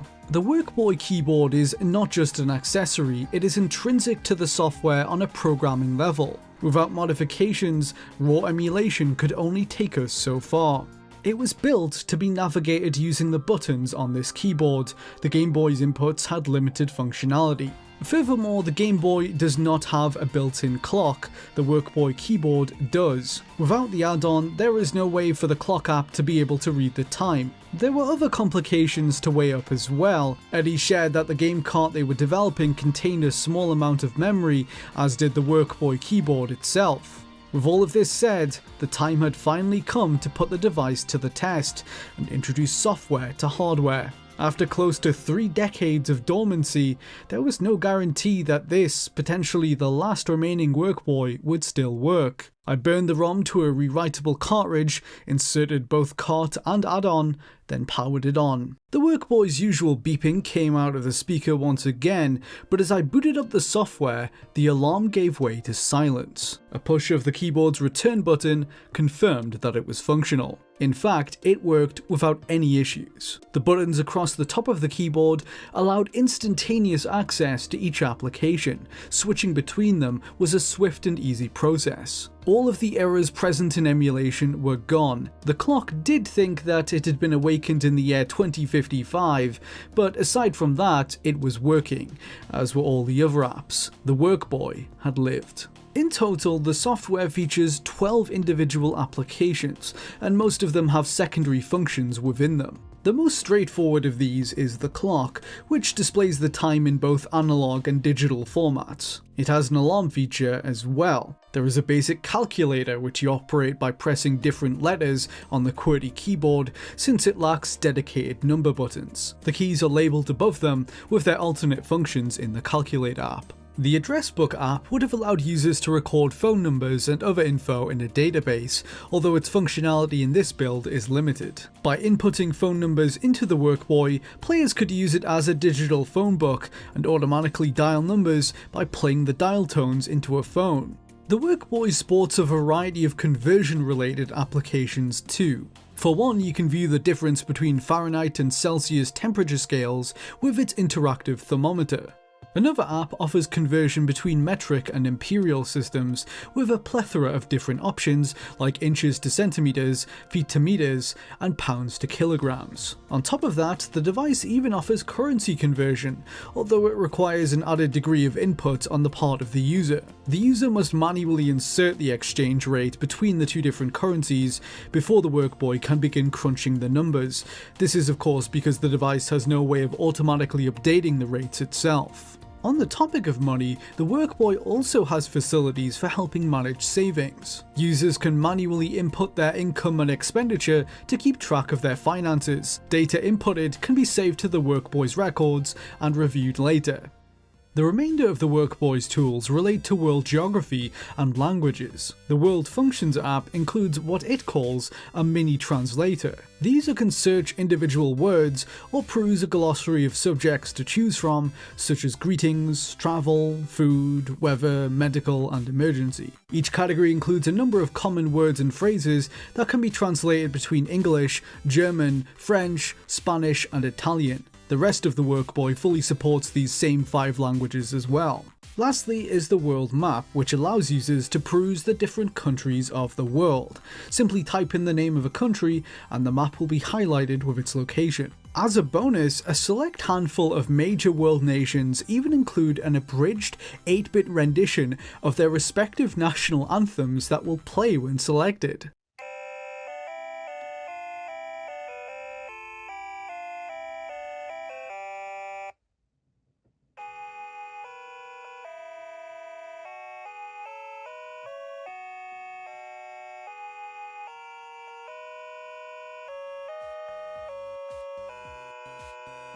The Workboy contains around a dozen national anthems in total. And there you have it, the Workboy is real, it works, and this build, labelled 8.87, is very close to a finished product. Eddie Gill believes that this version, recovered from Nintendo's servers, was one of several prototypes sent to them during development. Only a few elements remained unclear, such as the device's targeted ability to connect to personal computers, which would have supposedly allowed it to receive contact information and other data. The question remains then, why was it never put into production? The decision ultimately came down to the head of FabTech, Frank Ballou. Just months before the launch of the Workboy, Frank pulled the plug when he learned that plans were in motion at Nintendo to slash the price of the Game Boy. In light of this, Frank worried that the Workboy could not be priced competitively enough to succeed. The Workboy itself could have retailed for as much as $89.95 in the US. The original launch price of the Game Boy was $89.99. Post-price cut, the Workboy could have potentially been more expensive than the handheld itself in a worst-case scenario. The Workboy's planned early launch in late '92 at Games Master Live didn't move forward, and in around 1993 the project was effectively scrapped. According to Eddie Gill, had it not been, there were other hurdles laying ahead that the device would have had to contend with. In July of '93, around when it was once intended to be in production, a large explosion ripped through a factory making material for computer chips in Japan. At the time, the Sumitomo Chemical Co. facility in Nihama produced more than half of the world's supply of an epoxy resin called Cresol. This is used to make protective cases for computer chips, in particular DRAM, the form of memory which would have been used in the Workboy. As a direct result of this disaster, the price of DRAM soared. Had the device been in production, this would have been just one of the challenges FabTech would have had to navigate. In spite of this, Frank told me that he does believe the Workboy would have been successful, and that he has his regrets about cancelling it. It was at that time that I made that brilliant decision that I kicked myself in the butt for, that I pulled the plug and we didn't go forward. Because I still think at that price, we could have sold some units on it. So you regret it?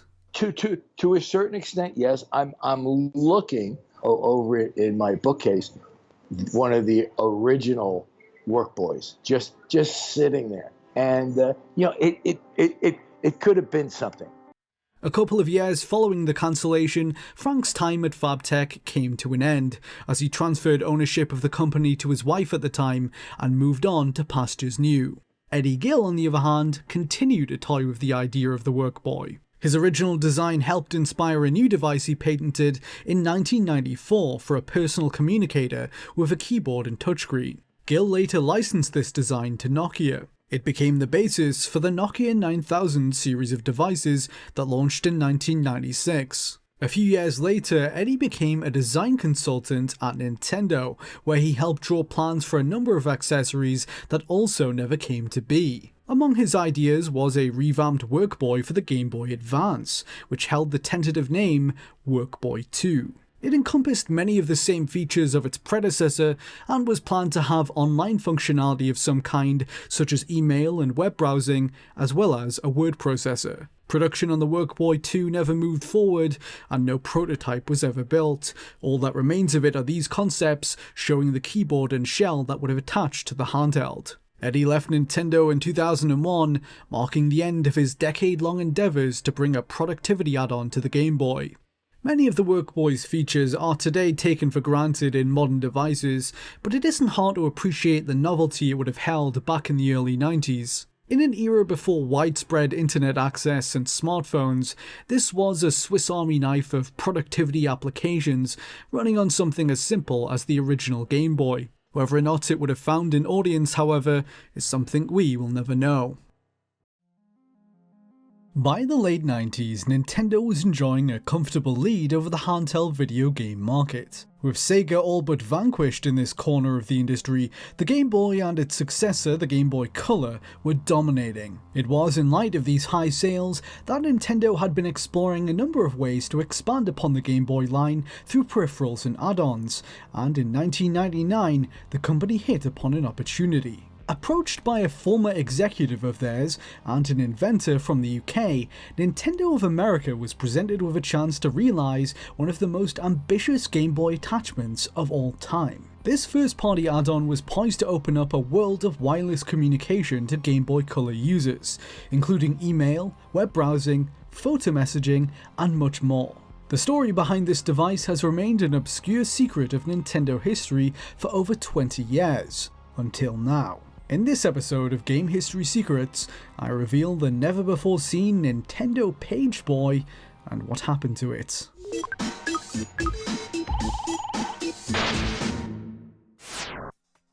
Source Research and Development was a game studio in Leeds, England.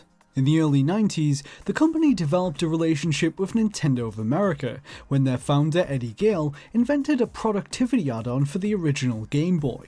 The Workboy, as it was called, was made in a close partnership between Nintendo, Source R&D, and Fabtech, a game publisher run by former Nintendo executive Frank Ballou.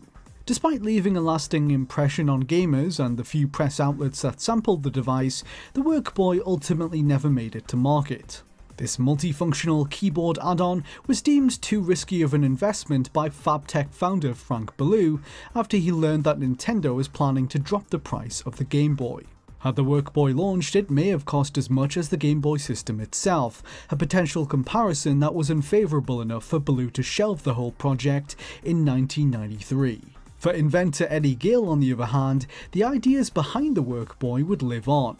The concept inspired him to create an original design for a mobile phone and communicator as head of research and development at a company named Maxim Philips. In 1995, the gadget was bought by Nokia and was eventually turned into the Nokia 9000 series of devices. The Workboy was never able to see an official release, but Eddie's drive to develop a Game Boy add-on was far from extinguished. It was in late 1997 that he left his position at Maxim Phillips to pursue what he considered to be a spiritual continuation of the Workboy with new ideas of its own. He independently started work on this new project, drawing plans for a Game Boy Color add-on based around communication. The project, however, required plenty of technological savvy, and for that Eddie reached out to his brother Christopher Gill, an experienced programmer and digital artist. While Eddie's speciality was ideas, he told me, Chris excelled in realizing those ideas from a technical standpoint. Chris had previously worked alongside Eddie at Source on the Workboy in a similar arrangement, where he was responsible for graphic design. While the Workboy was essentially a third-party add-on with close ties to Nintendo, it was apparent to the Gill brothers that they would need Nintendo to fully embrace their new device as a product of their own in order for it to reach its potential. The scale of their ambition with this new gadget was immense. Eddie envisioned an add-on for the Game Boy Color that would allow users to communicate with one another over long distances. They could send each other messages, photos, emails, they could view the internet to get news updates, and all of this would be accomplished completely wirelessly from almost anywhere in the world. Years before Nintendo even considered implementing such technology into their handhelds, the add-on aimed to revolutionize communication between Game Boy owners with a distinctly Nintendo flourish. The communication worked via radio waves, using the same frequency employed by most two-way pagers at the time. In honor of this fact, Eddie named the device Page Boy. The group formed to create this new product would come to be known simply as Wizard. Their plans for the Page Boy were extensive, but could only be realized through Nintendo's full support, according to Eddie. Gaining their cooperation would be easier said than done, since Wizard had no formal inroads with the tech giant at the time. However, they had an ace up their sleeve in the form of ex-Nintendo executive Frank Ballou. Having joined forces for the Workboy several years earlier, Eddie hoped that Frank would help him get his foot in the door once again as he attempted to sell them on this new concept. After hearing the details of the project, Ballou quickly agreed to get them an introduction with the higher-ups at Nintendo of America, the branch at which he had previously worked. A meeting was set up in 1999 in which Eddie presented their proposal to Nintendo of America's heads. Those in attendance included NOA President Minoru Arakawa, Chairman Howard Lincoln, and Engineering Head Wayne Allen Shirk. The pitch was meticulous in its research, presenting in great detail how it would work. This included a technical breakdown of how the Page Boy would transfer data by way of radio telemetry and concept images of both hardware and software. Not only did they have documents and art showing what it would look like, Wizard had commissioned the creation of physical models of the device via Serious Model Making, another company in Leeds, England. As well as all of this, the group had built a visual demonstration in Microsoft PowerPoint, previewing what the Page Boy would look like in action. All of its major targeted features were on display in this interactive tour of the proposed software, such as messaging and internet access. In my research, I was able to recover a version of the demo used to sell their ideas to Nintendo. The software was heavily themed around the company's iconic mascot Mario, complete with Wizard's own take on the music from the Mario games, and even some voice acting. To start off with, the title screen art featured the character posing with a version of the Page Boy logo next to a graphic of Planet Earth and several Game Boys. There was also Ask Mario, a proposed Nintendo search engine optimized for the Page Boy, where users could look up various queries, such as items for sale. Mario would have appeared throughout these applications, speaking to the user briefly as they transitioned between them. I find it. There was even the idea to have him whistle the World 1-1 theme from Super Mario Bros. As content was loading. It's a-coming.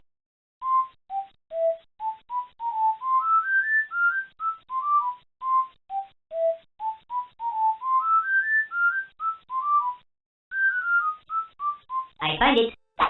They were keenly aware that getting access to the Mario IP was a long shot, Eddie Gill told me, but they were leaving no stone unturned in their efforts to win NOA over. The Page Boy really held nothing back when it came to embracing Nintendo as a brand. For example, one suggested part of its software imagined making a version of the officially licensed magazine Nintendo Power available for users to read. Pageboy owners would have been able to read up on the latest game news and reviews, all on the handheld. In addition to this was a highly ambitious feature named GameBoy TV. This was intended to be a part of the software that could receive a live broadcast from Nintendo that would display exclusive information on upcoming products in real time. It was envisioned as a potential avenue for the company to announce new games directly to consumers anytime they wanted. If that sounds familiar, then yes, Gil was essentially attempting an early version of the Nintendo Direct on the Game Boy Color well over a decade before those live events were introduced. Many possibilities were being explored with Game Boy TV, such as the idea of players submitting their game scores via Pageboy, and those with the highest would have their names displayed during broadcasts. All of these apps would have been aided by the implementation of animations, graphics, fonts, and sounds being pre-installed on the device itself. This would have allowed for minimal data usage and quicker loading speeds with a targeted rate of around 400 characters per minute. Alongside gaming previews and reviews, Pageboy users were also supposed to be able to get access to world news, sports results, and weather forecasts. The latest weather information would have been accessed via a scrolling map, not dissimilar to the interface Nintendo later employed for the Wii's weather channel. The add-on's premier feature, however, was its two-way messaging. Users would have been able to type out a message on their system, then choose pre-stored animations, music, and themes to bring it to life. For instance, they could select a letter with a happy birthday song and an animation of a birthday cake. It was also suggested that the Pageboy would have been able to connect to existing Game Boy peripherals to expand its capabilities. Wizard hoped that owners of the Game Boy camera could take photographs of themselves using its front-facing camera and share them with one another. In other words, they wanted to allow users to message selfies to one another, years before the mobile phone industry came to realize this concept. Furthermore, they were hoping that the Pageboy would be able to save images and messages received and then print them using the Game Boy printer. In order to make this work, the Pageboy would have fitted into the Game Boy's cartridge slot, and then would have had its own additional cartridge slot on top of it. This would allow users to have the add-on attached to their Game Boy and still be able to play games, or for the Pageboy to interface directly with other peripherals. In such a scenario, Pageboy itself would have been accessed by pressing down on the D-pad upon startup. The developers were even proposing a phone system that could be used to email Pageboys. Consumers who wanted to interact with one without using a Pageboy directly were intended to be able to call a phone service, specify a message and theme, before giving the operator a particular Pageboy address. This would have been the only paid element of the product, aside from the upfront cost of the device at retail. Using Pageboy's onboard features, such as messaging or Game Boy TV, would have been entirely free. No subscriptions or accounts were required either. All of this and more was presented to Nintendo of America at their initial meeting, and the response was one of immediate fascination, according to Eddie. NOA President Minoru Arakawa took a particular interest, believing it had the potential to be a commercial success. He responded by greenlighting an internal investigation at Nintendo as to how they would get the product to market. The Wizard Group's efforts, 10 months of rigorous research, had paid off, as Nintendo agreed to work with them directly on this new project. Eddie signed on at Nintendo of America as design consultant in summer 1999, and from that point on, the Pageboy was being looked at as an internally made first-party add-on for the Game Boy line of systems. As per the suggestion of Peter Eck, Nintendo of America's Director of Network Products, the project was given the codename Cheetah. For the following months, Eddie worked with a team at Nintendo of America, further exploring the many possibilities of the add-on. Among these were considerations for allowing the device to unlock additional content in games. For example, players could theoretically access an exclusive level or item if they had the Pageboy attached, using its radio capabilities to allow for live authentication. On the other hand, its planned clock app was reminiscent of the Workboy, with essentially the same set of functions, the time displayed in analog and digital formats, as well as an alarm capability. In another leaf out of the Workboy's book, the Page Boy would have required its own batteries, 2 AA's in this case, and would have had its own built-in memory. Some thought had been given as to how it would function as a physical product also. In addition to the physical models that were made, the team was weighing up the option of adding a clip that would allow the Page Boy to be attached to a belt or other item of clothing. Documents indicate that the device would have vibrated when a new message was received. Nintendo's investigation into the Page Boy spanned about 3 years, starting in 1999 and coming to a close in summer 2002. During this time, Eddie had gained the interest of PageMart, a company based in Dallas, Texas, which operated a narrowband personal communication service network that allowed for two-way paging. After the network's launch in 1998, PageMart was set to become a major player in the communications market and was having preliminary talks with Eddie's team to provide the network service that would be the backbone of the Page Boy. Nintendo's Peter Eck eventually took over negotiations as they progressed.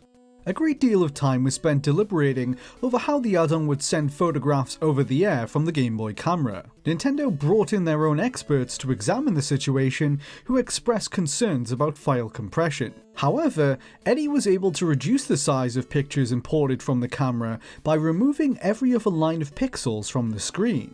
The end result, he said, bore a resemblance to 1960s television displays. It was an unconventional solution that impressed Nintendo and allowed the team to hit their file size target.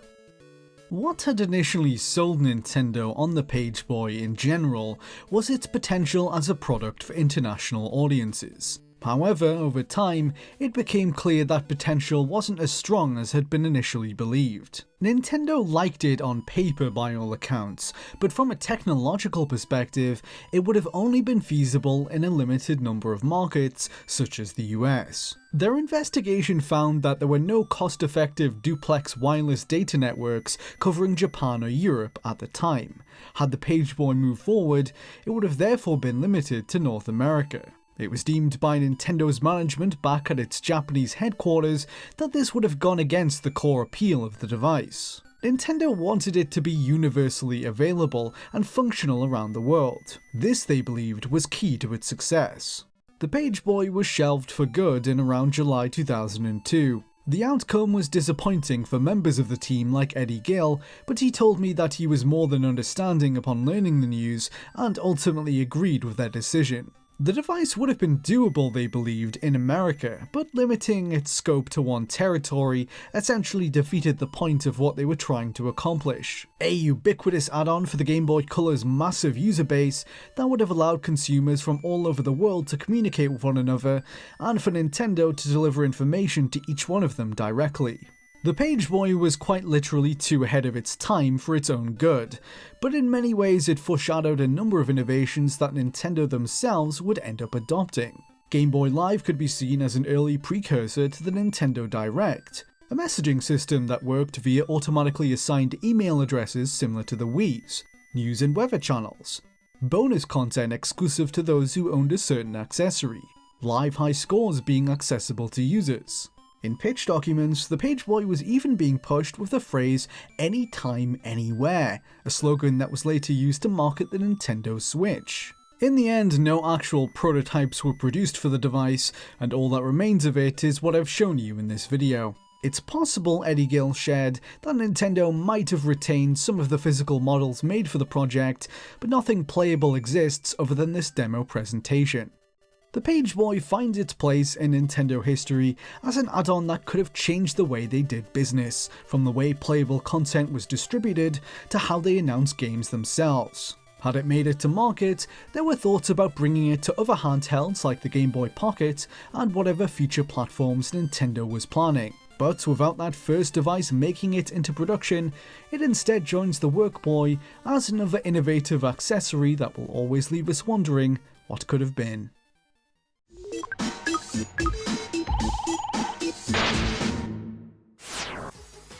Unafraid to diversify and experiment, Nintendo has worn many hats over its long history in the video game business, but something that has remained consistent throughout it is their very evident affinity for peripherals. Whether it's the infamous Rob the Robot, some DK bongos, or a headset made from cardboard, fans have come to expect the unexpected from their accessories. As unconventional as some of them may be, there have been many others that didn't make it to market, and in this video, I'll be delving into a handful of them, from proposals Nintendo shot down to fully greenlit projects that were later cancelled.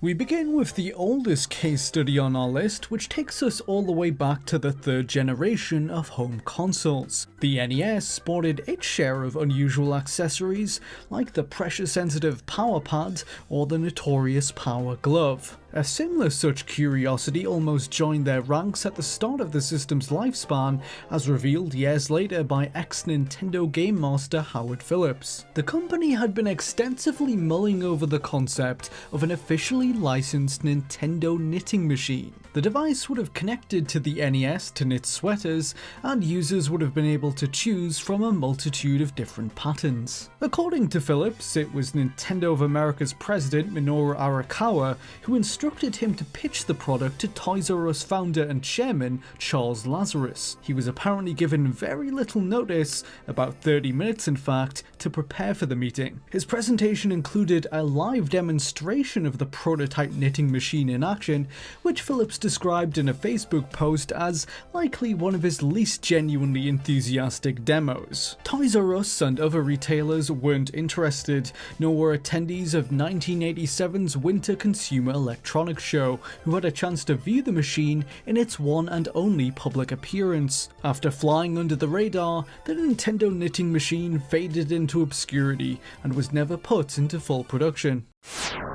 The GameCube went through various iterations over the course of its conceptualization. Nintendo, in their perpetual search for new innovations, trialed a number of emerging technologies during its creation. This led to multiple unrealized peripherals that were considered and prototyped extensively. The first was a GameCube controller which included motion sensors. Nintendo's history with such technology is well documented. The company quietly experimented with it for years before building it into hardware like the Wii. Few people outside of Nintendo were privy to their motion-sensing GameCube controllers, but the developers at Factor 5 Inc. were among them. According to a developer who worked on GameCube launch title Star Wars Rogue Squadron 2, they had even flirted with the idea of using the motion controls in that game after Nintendo granted them access to the early prototype controllers. This wasn't to be, however, as the technology was vetoed by Nintendo shortly thereafter to focus on making a more traditional console and decrease production costs. Another long-term obsession of Nintendo's is 3D,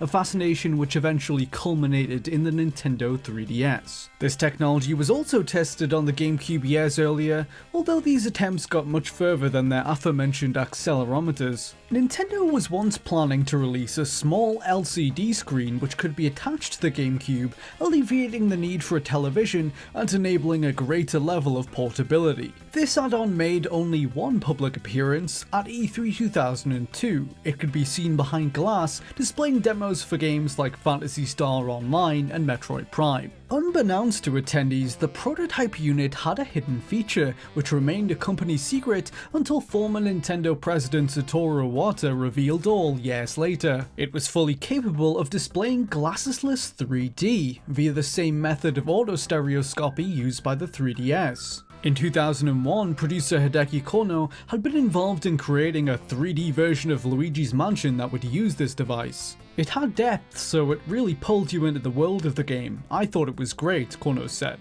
Despite this positive internal reception, it was held back from release by production costs. Liquid Crystal was still expensive back then, and no matter how new an experience we could provide through the games, there would have been a need for players to buy the LCD as an accessory. There was even talk that it could turn out to be more expensive than the console itself. While Nintendo's version never came to market, third-party manufacturers stepped up to the plate with their own LCD screens minus 3D and battery packs, allowing the GameCube to be fully portable. In 2007, Factor 5 Inc. proposed to Nintendo rebooting some of their long-dormant franchises like Kid Icarus and Pilot Wings. For the latter, the studio envisioned an original peripheral to be released alongside it. This was a pair of glasses with 2 infrared lights mounted on them, a gadget inspired by a 2007 viral video from computer scientist Johnny Lee. In the video, Lee demonstrated a setup using a Wii remote and infrared glasses that could produce the 3D effect, as well as tracking the user's head movements. The user would position a Wii remote facing away from their screen towards them. The Wii remote's IR camera would then detect the infrared lights in the glasses, transmitting this information to a computer program.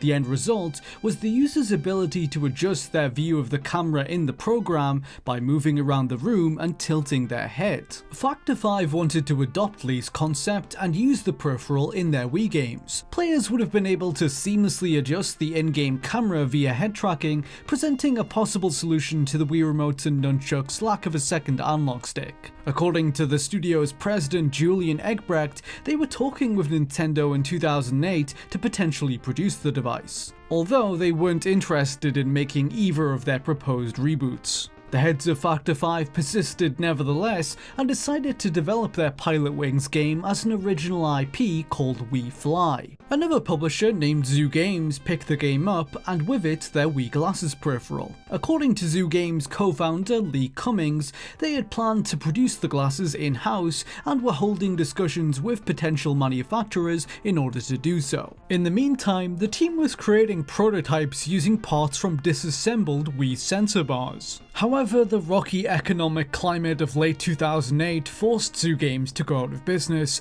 leaving their Factor 5 projects without funding. A previously interested Nintendo declined to intervene, and Factor 5 Inc., unable to pay its workers, closed in December 2008. The Wii's head-tracking glasses would never see the light of day as a result. The 2 games that did support it, Wii Fly and Star Wars Rogue Leader's Rogue Squadron Wii, never saw release either. One Nintendo accessory that did eventually launch was the Wii Zapper. This plastic mold could house the Wii Remote and Nunchuck to mimic the feel of an arcade light gun. Debuting alongside Zelda spin-off Link's Crossbow Training, it would go on to be supported by only a handful of games throughout the generation. The original vision for this peripheral was quite different from the final product, however. Initial designs imagined a device with slightly higher production quality that would have effectively served as an add-on for the Wii Remote, more akin to the Nunchuck. A prototype model for this iteration of the Zapper was shown off at E3 2006. Unlike the finished design, it more closely resembled a shotgun as opposed to a submachine gun. The device would connect to the Wii Remote's connection ports and had its own control stick built in. It also had a trigger hole with one large button instead of the Nunchuck's 2 shoulder buttons called Z and C respectively. As development went on, this prototype Zapper was given its own independent rumble feature. Players could insert one additional AA battery into the device, which would provide rumble feedback to the whole Zapper when players successfully hit a target in their demo. Nintendo's sources explained that concerns about pricing were to blame for this version of the Zapper being nixed. A comment from Nintendo designer Shigeru Miyamoto in an Iwata Asks interview seems to support this suggestion. "We decided against it because we really didn't want customers to have to buy the extra batteries. That's one of the reasons developing this product took so long." Its rumble functionality and control stick stripped out, the Wii Zapper was essentially reduced to a plastic shell. It was finally released in late 2007. In January 2008, Israeli tech firm 3DV Systems announced a new webcam called the Z-Cam. This was billed as a desktop camera with an infrared sensor for tracking the movements of its users. It was capable of sensing depth, allowing it to detect how close users were to it, as well as their exact gestures with low levels of latency. The device made a few appearances at trade shows throughout 2008, including the Consumer Electronics Show. Its primary application design was for video games, and 3DV demonstrated this with a boxing game prototype. Responses among attendees were said to have been positive. Sites like IGN expressed their admiration for the accuracy of its controls. What wasn't known at the time was that prior to these public showings, the Z-Cam was originally proposed to Nintendo as a potential peripheral for the Wii. 3DV presented their ideas to the higher-ups of Nintendo in late 2007, according to CVG. Their presentation is said to have left an impression on the company's management, including Satoru Iwata. They apparently showed off their aforementioned boxing demo and a prototype of the Z-Cam with voice recognition functionality. They presented it as a new twist on the motion controls that Nintendo had pioneered, reasoning that it would be a natural fit for the platform's audience. Although their presentation is said to have impressed them, Nintendo ultimately did not agree. According to a source from their Kyoto HQ, Iwata himself raised concerns about input lag and that it would be too costly to sell as an additional accessory. For context, the Z-Cam was later set to be sold as a standalone product for PCs at an estimated price of $100. The two parties consequently went their separate ways, and the Z-Cam would never officially be released. Microsoft bought 3DV out in March 2009, and 3 months later, they revealed Project Natal, an Xbox 360 peripheral using essentially the same technology. After some cost-cutting measures which downgraded the hardware, it was released as Kinect in late 2010. One of Nintendo's more infamous unreleased peripherals is the well-publicized Wii Vitality Sensor. This gadget was unveiled by Satoru Iwata at E3 2009, where he briefly discussed its potential applications. The Vitality Sensor was a small device which could read the user's pulse from their index finger. It would connect to the Wii remote and send this information to the Wii console, allowing games to monitor their pulse during gameplay. If Iwata's comments are any indication, Nintendo saw the accessory primarily being used as an aid to lower the player's heart rate and help them relax. He also discussed it being used to extrapolate other information from inside the body, such as mood and anxiety. The company even foresaw the potential for software using it that would help people fall asleep easier. At its reveal, no release information for the Wii Vitality Sensor was provided, but internal estimates expected it to arrive in late 2010. Following E3 2009, no further details were provided for some time to come.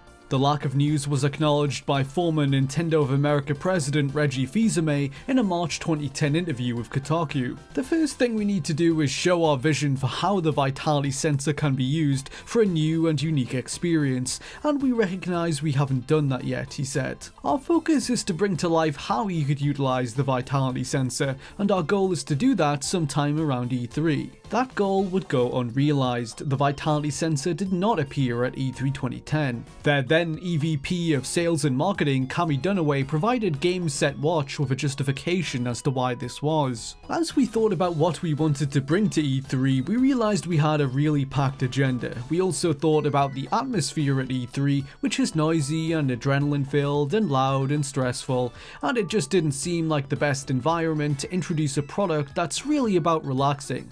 So we decided we'd think about other venues that would be more appropriate. As time went on, this pledge wasn't followed through on either, and updates from Nintendo on the accessory stopped. Rumors swirled about its cancellation in 2010, but it would be another 3 years before the company would officially reveal its fate. The project and its related software had been shelved amid concerns about the device's reliability and its viability as a commercial product. In July 2013, Satoru Iwata explained to Nintendo's investors, "We could not get it to work as we expected, and it was of narrower application than we had originally thought." Nintendo had carried out extensive trials for the accessory throughout the twilight years of the Wii within the company. 100 employees tested the Vitality Sensor, but it was found that it only functioned as intended for 90 of them. The device was supposed to work by observing the waves produced by the pulse and interpreting this information to quantify how tense or relaxed users were. However, the technology was too simplistic to do that accurately for 100% of users. It therefore fell short of Iwata's standards, although he expressed the company's desire to one day try again if the technology allowed it. We would like to launch it into the market if technology advancements enable 999 of 1000 people to use it without any problems, not only 90 of 100 people. I actually think it must be 1000 of 1000 people, but it is a little bit of a stretch to make it applicable to every single person. Rayman 4 was the original title of the game, which later evolved into Rayman Raving Rabbids, beginning life as a traditional 3D platformer at Ubisoft Montpellier in late 2005, before growing into a party game for the Nintendo Wii. However, this was not the only project developed under the title of Rayman 4. In early 2005, Phoenix Interactive Entertainment became the first development studio to ever tackle a main series Rayman game outside of Ubisoft Montpellier. This little-known developer was entrusted with the rights as the Montpellier branch was engaged with work on a video game adaptation of Peter Jackson's King Kong movie. Phoenix gained access to the license with a proposal that supposedly captured the imagination of Ubisoft's higher-ups. The pitch presented story ideas high in ambition that aspired to break new ground not only for Rayman, but the medium itself. According to the design documents worked on over the course of development, it would have opened in a training camp for video game heroes. The player controls Rayman, where they learn the basic controls and wait to be chosen by a player in the real world. From this point, it would have been revealed that, in a very meta twist, every inhabitant of the game is completely self-aware that they exist within a video game. The premise was such that almost every character in the realm of the game was being controlled by a player in the outside world. Thus, the behaviour of each character you meet is in part a reflection of each individual player's personality in the real world. One example given was a seriously ill child controlling another Rayman. Each of the Rayman characters inside the game was essentially a piece of data, similar to the movie Tron for instance. However, they were also a blank slate for the players who would control them in the outside world, who were each tapping into a shared realm of gaming when they played what was to them the latest Rayman game. With Pixar as their main source of inspiration for the plot, Phoenix wanted to explore the relationship between player and video game, using Rayman as a template around which they could build a rich story with humanity, pathos, and depth. Humour was another big focus of theirs too. Outside of the general concept, a great deal of the story had yet to be figured out. There was no main villain in place. The closest that they had come to adding one was an antagonist encountered later in the game, which was Dark Rayman, a returning character introduced in the original Rayman game. Instead of being a creation of Mr. Dark, as he was in the first Rayman, Dark Rayman was intended to be a manifestation of corrupt data inside the video game, a rogue glitch that the game designers had neglected to stamp out and had adopted the form of the game's hero. One goal which Phoenix held dear with the project was keeping a reliance on cutscenes for storytelling to a minimum. It was instead thought of as having its story unfold dynamically in real time, using subtle techniques like small changes in the environments to convey information to the players. Despite its working title, Rayman 4, the game was intended to be a full-frontal reboot of the series. It was conceived as a revival of Rayman that took the majority of its inspiration for design and tone from the first two games. They wanted to recapture the off-the-wall style of the earlier entries and bring the series back to its roots. In order to accomplish this, the vast majority of the game would have reimagined past levels from Rayman 1 and 2. For the first time, players would have been able to explore stages from the original game, such as Bandland, in new 3D interpretations. Returning from Rayman 3 Hoodlum Havoc, power-ups played a major role in Rayman 4 stages. Although many of these never got as far as making it into any build of the game, Phoenix had in store a very diverse roster of quirky transformations for players to acquire, with the hope that this would inject plenty of variety into the gameplay. Another mechanic that they were planning for was vehicles. These included a submarine and a giant Rayman-shaped mech that he would have been able to pilot at various points throughout the game. Ubisoft and Phoenix were aiming to capture as big of an audience as possible with Rayman 4. Not only was it set to land across several different platforms, the PC, PS2, Xbox, and GameCube, they were also hoping to increase the mass appeal of the series with it. Rayman 4 would have therefore been slightly easier than past installments. Phoenix even explicitly outlined in their design docs that 100% of players should be able to finish it. Overall, the project was in development for around 10 months. A great deal of pre-production had been spent carefully crafting the art of each level. Prototyping had been underway for some time as well, as we can see from on this early build. Rayman 4 was ultimately able to reach a more complete state than this, with a handful of levels fully functioning, but in late 2005, all work on the title ground to a very sudden halt. At E3 2005 in May, Nintendo had unveiled to the world their new system, codenamed Revolution. The announcement had been fully expected, but had still managed to discreetly worry certain members of Ubisoft, fearing the success of their late GameCube projects, including Rayman 4. If this new console was to launch sooner than anticipated, along with the incoming Xbox 360, would it all have a negative effect on the performance of these games? This was very much the concern at hand. Then, later in the year, Ubisoft began receiving the first batch of development kits for the Revolution, as work on the King Kong movie game in Montpellier was drawing to a close. As the creative director of the King Kong video game, Michel Ancel,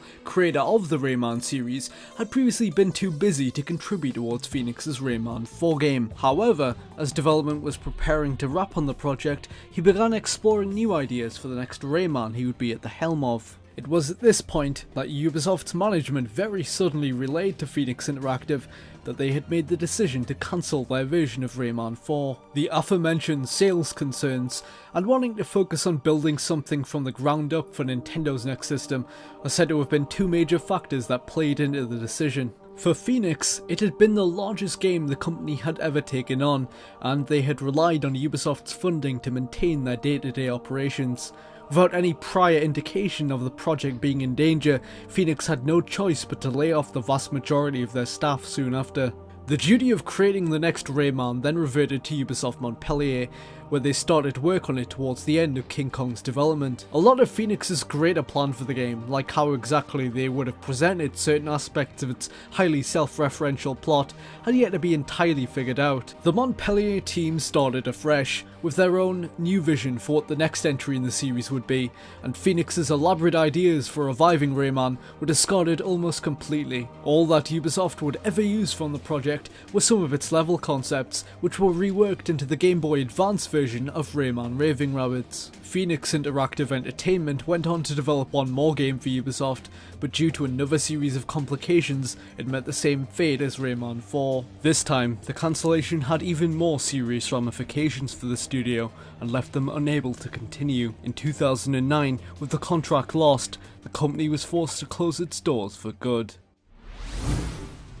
In the late 2000s, a torrent of rumours swept the internet about a revival of Nintendo's long-dormant Kid Icarus series on the Wii. A number of small sites claimed that such a game was in development before IGN's Matt Casamassina acknowledged its existence on the site's Nintendo podcast. According to him, the game was set to be unveiled at E3 2008, but as the event came and went, Kid Icarus Wii was nowhere to be seen. The hearsay would persist for years later, without the title ever surfacing, and a curious lack of developers coming out of the woodwork to verify its existence. Thus, we are left with many questions. Did such a project ever truly exist? If so, what was it? And what happened to it? To make sense of it all, we must first revisit the history of one of Nintendo's recurring partners throughout the noughties.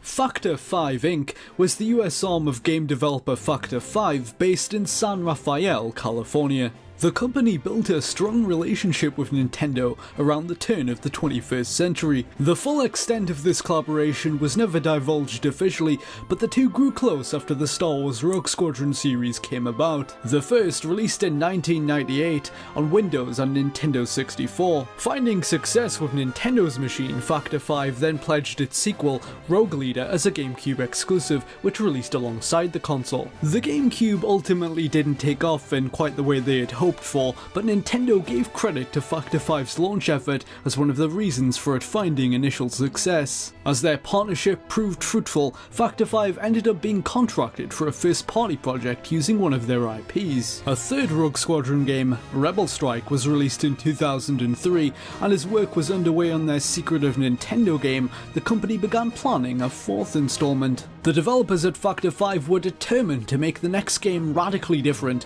and believed the logical way forward for the series was the introduction of online play. Unfortunately for them, this was not an avenue which Nintendo was majorly interested in pursuing. They refused to embrace online in any meaningful way with the GameCube and showed further reluctance as they planned their next system. Adamant that this was still the correct path to keeping Rogue Squadron fresh, Factor 5, albeit on good terms, drifted apart from Nintendo and their remaining GameCube game was cancelled. From there, they partnered with Microsoft, who offered to help them realise their vision for Rogue Squadron 4 using Xbox Live. This was one of a few projects on the table during their days developing for Xbox, though in the end, none of them would come to be.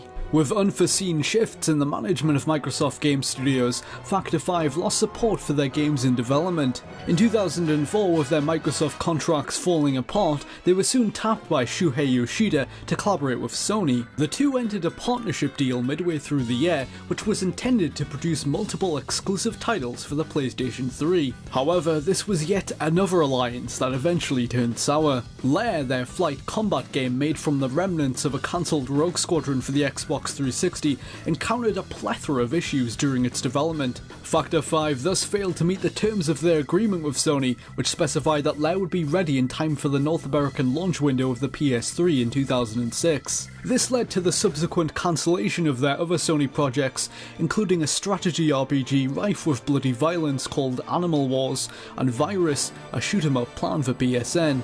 While Factor 5's situation was on the decline, Nintendo meanwhile was preparing to launch their next system, the Wii. At E3 2006, the next Super Smash Bros. Game heading to the console, Brawl, made its debut. Among the new playable characters featured during the announcement trailer was none other than Pit, the central protagonist of the Kid Icarus series. This served as Pit's first major appearance in many years, returning with a modernised character design and a new bow capable of dividing into twin blades. What followed was a surge in fan demand for Kid Icarus to return with a new game on Nintendo's upcoming platform. As we know today, it would be a long time before these prayers were answered, but behind the scenes, Nintendo was listening. By the start of 2007, the gears were already in motion, and the next installment in the series was being discussed internally at length. Their first choice for who would develop the game, surprisingly, was not a division of their own. In March, they contracted Factor 5 Inc. to work with them on a Nintendo Wii revival of Kid Icarus. As Lair had failed to meet the expectations of Sony's higher-ups, their exclusive multi-game deal had been axed. Factor 5 would still be obligated to complete the game, but was now free to pursue additional ventures. In March 2007, this tightly veiled Kid Icarus became their first new undertaking. Nintendo allowed the developers a fair share of creative freedom as they began to experiment with the property. NCL's mission statement outlined that it would be the first 3D game in the series to be built for the Wii, but outside of that, they were more or less given free rein. For the first several months, a small group at Factor 5 found themselves in the thick of an extensive exploration, deliberating over what a new Kid Icarus could be like. According to one member of the team who was party to the entirety of its life cycle, the company's management held an iron grip over the direction it would take and steered it in one not everyone agreed with. I discussed the concepting phase of Factor 5's Kid Icarus with David Lemera, who is one of the main artists on board the project. The managerial staff, as recounted by Lemera, pushed the game down a quote-unquote more mature route. The project paid close attention to the source material of the original NES game, but took a bold departure from these cartoonish retro origins, adopting a slightly darker tone. Recognizable characters and enemies were present, yet reimagined for this new world, an evolution not dissimilar to the one Nintendo themselves once opted for with the Legend of Zelda series. They envisioned an older, more experienced Pit, highly skilled and hardened by combat. His appearance went through a myriad of revisions, ranging from a familiar toga-clad hero to a caped warrior in black. Many options were under consideration, as the project's central ideas fluctuated throughout 2007. Some took the gritty angle to extremes, outfitting the angelic hero in battle armor. Others imagined him in simple white robes. The end product fell somewhere in the middle. There were many ideas for Pit's weapons being tossed around too. One concept, inspired by his Smash Bros. Iteration, imagined his bow as being concealed in two separate sheaths at his hips that could be combined for ranged attacks or swung in close quarters. Factor 5 developed several rough ideas for a story during their time working on Kid Icarus, but aesthetics and narrative was never the project's focus. They were all devised in service of the core gameplay experience they were hoping to create, which was dramatically different from the 2D side-scroller of old. Their vision for Kid Icarus saw Pit taking to the skies, armed with the ability to fly freely for the first time ever. In their game, he was no longer limited to fluttering, but was an experienced flyer who could shoot down enemies with his bow and arrow in tandem. Introducing this element of flight combat called upon the studio's years of experience from the Rogue Squadron games, an attempt to capitalize on their strengths and put an interesting twist on the franchise in its transition to 3D. Their idea of aging Pit up to a young adult was simply a natural leap in logic for the story to take in order to give context to his new power. In August, work finally began on a prototype for the game as their time on Lair came to an end and more developers became available. By now, it had been assigned the simple working title, Icarus. Although that's not to say it would have omitted young Pit completely. Before development commenced on the prototype, Nintendo had expressed a desire for the game to at least represent in some manner their current version of the character as seen in Smash Bros. They even went as far as having their in-house artists at NCL create a 3D character model for the demo to potentially make use of. I was able to obtain a glimpse of it, which shows the design was almost identical to the one seen in Super Smash Bros. Brawl. Interestingly, they included one of the 3 sacred treasures from Kid Icarus as objects, the Mirror Shield. Please note that this was merely a test animation, and the creature in the clip was actually from another project Factor 5 was working on, a planned reboot of Turrican. Sometimes their artists would blend assets from different projects for experiments such as this. Despite Nintendo's suggestion, Factor 5's management decided against including it in their prototype and moved forward with making their own model of Adult Pit from scratch. With that said, their greater plan for the theoretical full game was to have the player begin their journey controlling him as his more traditional younger self. One work-in-progress draft of the plot summary they had illustrates how the story might have utilised this form of the character. In this iteration, the game begins with Kid Pit in Skyworld. It would have taken place not long after the original title, when, in mysterious circumstances, he finds himself banished from Skyworld by his mistress Lady Palutena, accused of crimes against the Heavenly Kingdom. Years pass, and he would have matured into an adept warrior from defending the overworld, his wings now finally strong enough for flight. It is around this point at which a new darkness would start engulfing the earth, and Pit sets off to put an end to this rising evil, hopefully finding his redemption. In many of the earlier concepts, Factor 5's artists explored how to best personify his descent from Palutena's graces through his design. One or two of them portrayed him with blackened wings and a demonic arm warped by dark magic. Another placed him in broken shackles. The most common idea was a tattoo on his arm, either a symbolic image or a literal inscription of a supposed crime in an ancient language. This suggestion in particular was being strongly considered, but eventually fell by the wayside. Of course, these were merely rough, underdeveloped ideas for a potential game, as recalled by former workers. Largely, very little of that is indicative of anything featured in the playable demonstration. In their list of priorities, the plot had always been secondary to the gameplay and was mostly a patchwork of vague concepts from staff members. The Icarus prototype was developed primarily over several months by a team comprising around 20 people across different departments of the company. In the end, 2 separate 3D models for Adult Pit were put together. One was slightly more simple and cartoony, whereas the other took a more photorealistic approach, adding a scar to his right cheek. Both were made compatible with the playable demo. It consisted of one environment depicting a floating structure suspended in the sky for players to explore. Pit faced off against 2 different enemies during the stage, both loosely based around creatures from the first 2 games. These were the bats from Kid Icarus of Myths and Monsters, as well as an alternative version of the Nettlers from the NES game, now with 3 eyes. Given that it was an early prototype, it was relatively bare bones in terms of looks, but was leaning towards a more gothic art style. It ran in Factor 5's in-house engine, which was used for all of their original Wii projects. This was an engine based around the technology used for Lair, translated for Nintendo system, that was apparently capable of 60 frames per second while rendering a high number of objects on screen. Julian Egbrecht, the former CEO of Factor 5, once described the framework as being technically the most impressive thing you would have ever seen on the console during an interview with IGN. The game was controlled with the Wii's nunchuck peripheral for movement and the remote's pointer for aiming. Players could freely take off into the air at will, flying without limits, hovering and strafing to avoid attacks. Pit could launch his bow either on the ground or in midair, and was equipped with a wing dash attack, allowing him to swiftly charge at foes while airborne. He would also have to collect orbs scattered throughout the stage.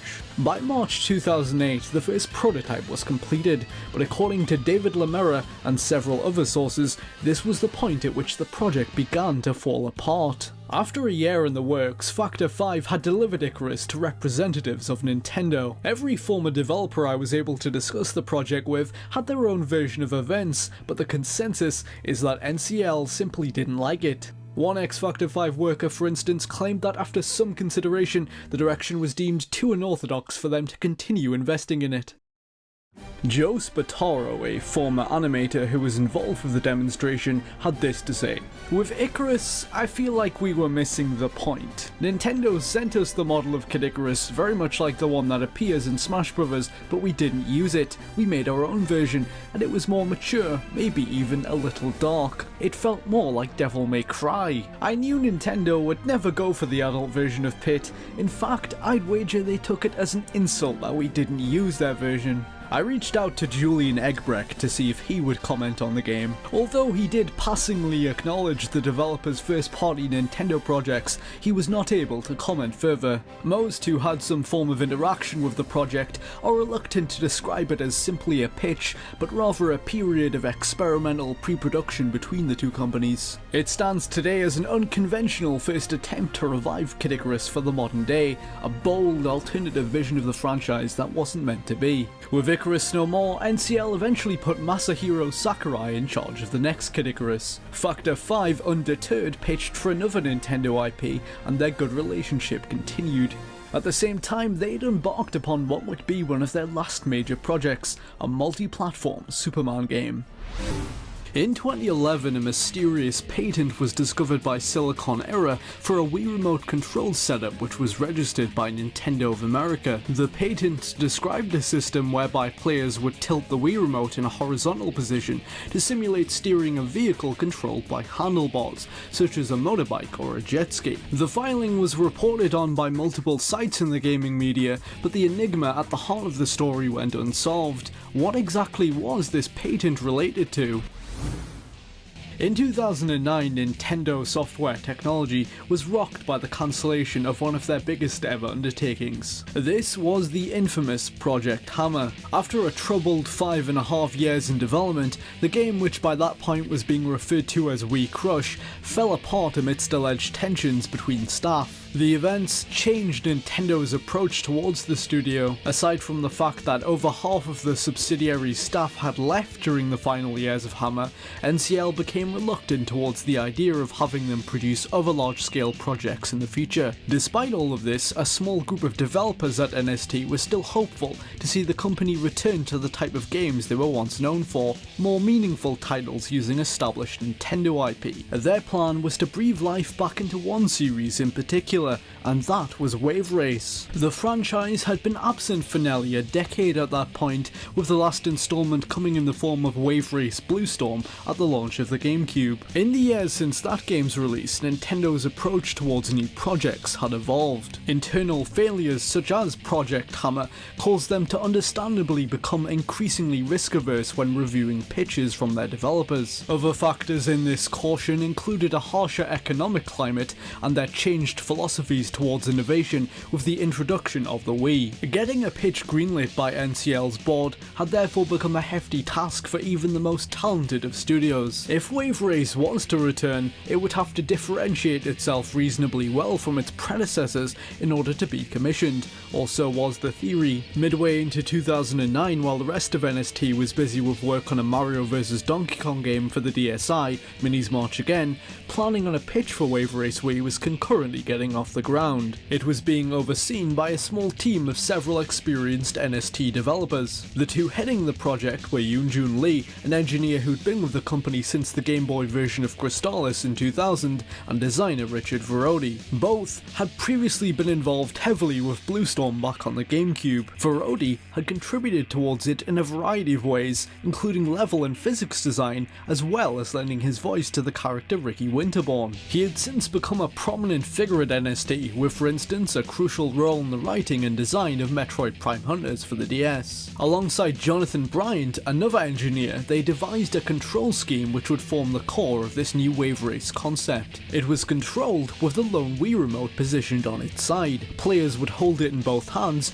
mimicking the handlebars of a jet ski. The speed of the craft was manipulated by twisting it, and turning was handled by tilting left and right. In addition, there was optional support for the Wii balance board. By using one, players could add a new level of control to the game. Applying pressure to either side of the board would have enabled more instantaneous aggressive turns. The Wii remote would vibrate when tilted to its furthest supported angle to inform the player of the virtual handlebar's limits. Another control setup that was on the table used the Wii remote and nunchuck. Holding each on their side would have been used in a similar fashion to emulate the handlebars of a jet ski, very much like the power cruising minigame from Wii Sports Resort. Unlike that particular mode, however, the controls were completely buttonless. It was thought that introducing this alternate control system would allow for new heights of immersion and quote-unquote realism for Wave Race. In order to illustrate their ideas to NCL's board, a playable prototype was assembled. It was built using a version of the engine that powered Wave Race Bluestorm, which had been modified to run on the Wii, using the same water physics and visual style. As development on the prototype was ongoing, Nintendo of America filed a patent to protect the new control concepts that NST's workers had conceived of on August 27, 2009. This patent covered not only a setup for controlling jet skis, but all handlebar-based vehicles, including motorcycles, potentially for use in future games. About 2 months later, preparations were finished and the developers presented their work to Nintendo's higher-ups in Japan. The untitled Wave Race Wii project had generated considerable interest, but its prototype was not entirely well received. A former NST worker suggested that the board took issue of aspects of the controls, being of the opinion that it simply didn't feel right. Another backed this narrative, believing that NCL in the end saw Wii Sports Resort's minigame as a suitable alternative to a fully produced Wave Race title. They added that the proposal was ultimately not able to subvert concerns of such a game finding an audience at the time, in contrast with Resort, which went on to become one of the highest selling games of that year. These apparent sentiments of NCL were echoed by the words of Shigeru Miyamoto. Speaking to IGN earlier at E3 2008, he was quizzed about the possibility of a Wave Race Wii game, to which he replied, "The power cruising game in Wii Sports is something that's going to appeal to a much broader audience, and really what I'm trying to do is find a way to bring these interactive experiences to as many people as possible." With Nintendo unwilling to fund the project, it was subsequently shut down, and the group responsible for it instead continued to work on Mario vs Donkey Kong Minis March Again. As NCL didn't take to the control system, it was abandoned altogether and never again used by other titles, as was originally a possibility. Banjo-Kazooie Grunty's Revenge released in 2003 in the era after Rare was bought out by Microsoft. Yet, they allowed it to go forward with a release exclusively on the Game Boy Advance, a Nintendo system, due to them having no competing handheld of their own. As it turns out, the Grunty's Revenge project began about 4 years prior, in 1999, preceding Banjo-Tooie's release by about a year and a half, and roughly 2 years before the GBA had even launched. At this time, it was being worked worked on in a very early planning phase under the name Banjo-Kazooie Grunty's Curse. What's more is that it was not originally a Game Boy Advance title, but was instead set to be developed for its predecessor, the Game Boy Color. Design documents leaked by a former Rare employee revealed that initial planning for the game first came together in August of '99, including a full story treatment. For the remainder of the year, a small team conceived of the various worlds that would make up the game, as well as the creatures that would inhabit them. Upon closer inspection, we can establish a number of cuts and changes that were made as development went on, including lost levels. According to the docs recovered, there was planned originally to be a total of 8 differently themed areas in the game. In the version released on Game Boy Advance, there are only 6. The 2 that didn't make the cut were named Mohendra Banjo and Fiery Furnace respectively. Mohendra Banjo was set to be world number 6 in the game, located within and around the ruins of an ancient temple. Its description reads as follows: deep in the jungles of the east, Banjo explores the ruins of the ancients. Jungle trees and vines mixed with rivers and ruins. Watch out for the spitting cobras that pop in and out of alcoves around the ruins. Moving walls with spikes make some ruined passages into forced scrolling sections. Use vines and snakes for ladders. Wall carvings with banjo references decorate the ruins. Burial chambers have coffins built into the ceilings and floors. Spiders sometimes drop down or jump out of these and attack Banjo. A number of cut enemies are talked of, like the aforementioned spitting cobra and scorpion enemies. Although the scorpion didn't eventually appear in Grunty's Revenge, a vaguely similar enemy named Stinglash was placed in the Bad Magic Bayou and Freezing Furnace stages. The other lost stage, Fiery Furnace, is described as an industrial factory zone populated by machinery and catwalks over vats of bubbling liquid metal. While Mohendra Banjo was dropped earlier on in the project's life, Fiery Furnace would live on for some time. It even made it into a prototype build of the Game Boy Advance game before being scaled back and merged with the Freezing Furnace level. As well as removed stages, the design documents reveal alternate earlier titles of those that were present in the finished product. Cliff Farm was first known as Cottage Farm, Bad Magic Bayou was Soggy Bog Swamp, and Freezing Furnace was called Freezing Fjord. What is perhaps one of the more interesting observations to be made about Banjo Grunty's Curse is its story, which differs quite substantially from the final game. To recap, Grunty's Revenge takes place 2 months after the first Banjo game, when Grunty's spirit is transferred to a mech suit built by Klungo as she becomes Mecha Grunty. She then kidnaps Kazooie and uses her magic to travel back in time, intent on preventing Banjo and Kazooie from ever meeting. Mumbo then uses his magic to send Banjo back through time to thwart her evil plan. The planned narrative for Grunty's Curse, however, does not feature any elements of time travel, nor is it set so soon after the first game. In this version, the story begins several years after Banjo-Kazooie, and when Grunty returns in her newly mechanized form, she instead curses a few of the main characters. First of all, she turns Kazooie into an evil blue monster version of herself, who she then takes with her in a backpack, not unlike Banjo's. Then, she transforms Bottles into a funny creature, as the docs describe it, before finally warping the mind of Mumbo into making him fight Banjo, a diversionary tactic while she makes her escape. Banjo subsequently defeats Mumbo, causing him to break free of Mecha Grunty's gaze. At this point, a comedy set piece of some kind was planned in which Mumbo would continuously injure himself. It reads, Mumbo tries in vain to stop them, but with every step he takes, his luck gets worse. Out of thin air, his bad luck rains down on him. First, a black cat covers his face, then, blinded, he runs straight under a ladder, and as the cat jumps away, a mirror lands on him and lays him out in the broken glass. Mumbo gets up with a bandage on his head. This comedic interlude leaves Mumbo with amnesia, forgetting all of his spells. All he can recall is that Banjo will need to collect a handful of magic ingredients to return Bottles to his regular self. Banjo, at this juncture, realizes that it has been so long since his last adventure that he has forgotten his moveset and will have to relearn it. Since Bottles, the usual provider of his tutorials, is indisposed in his new form, he is required to seek out a new character named Grandpa Mole, the father of Bottles. This character would later be changed slightly as development went on. He became Bozai, an elderly mole who Banjo meets in the past and teaches him his platforming repertoire.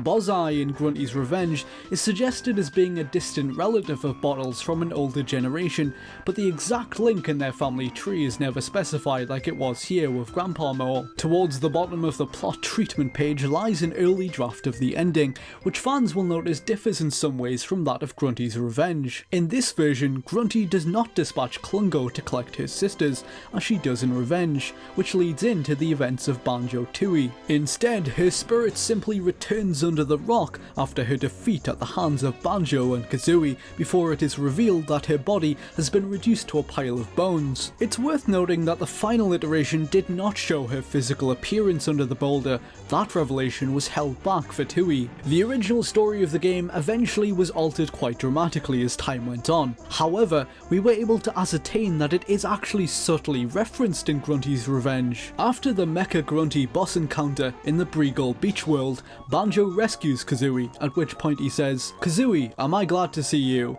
I thought Grunty would have made you into a monster by now." Narrative elements aside, it's also worthy of note that the documents reveal a few transformations for Banjo that were later scrapped. Among these is B-Banjo, a power-up that appeared in both Banjo-Kazooie and Tooie. It would have allowed the player to negotiate large platforming gaps by hovering indefinitely, as well as the ability to fire stingers in a straight line. The plans detail what are referred to as useless transformations too, all of which were ultimately dropped. These were joke transformations intended solely for comedic effect. It is noted that probably only one of them would have been used due to storage limitations, but several different options were under consideration. The first would have turned Banjo into a toaster with eyes that would pop out of his head in a slice of toast. Another was Washer Banjo, a form that debuted in Banjo-Kazooie, warping him into a washing machine. The last of the three is simply named Milking Machine, an apparatus for milking cattle. A note in the docs states that the team's useless transformation of choice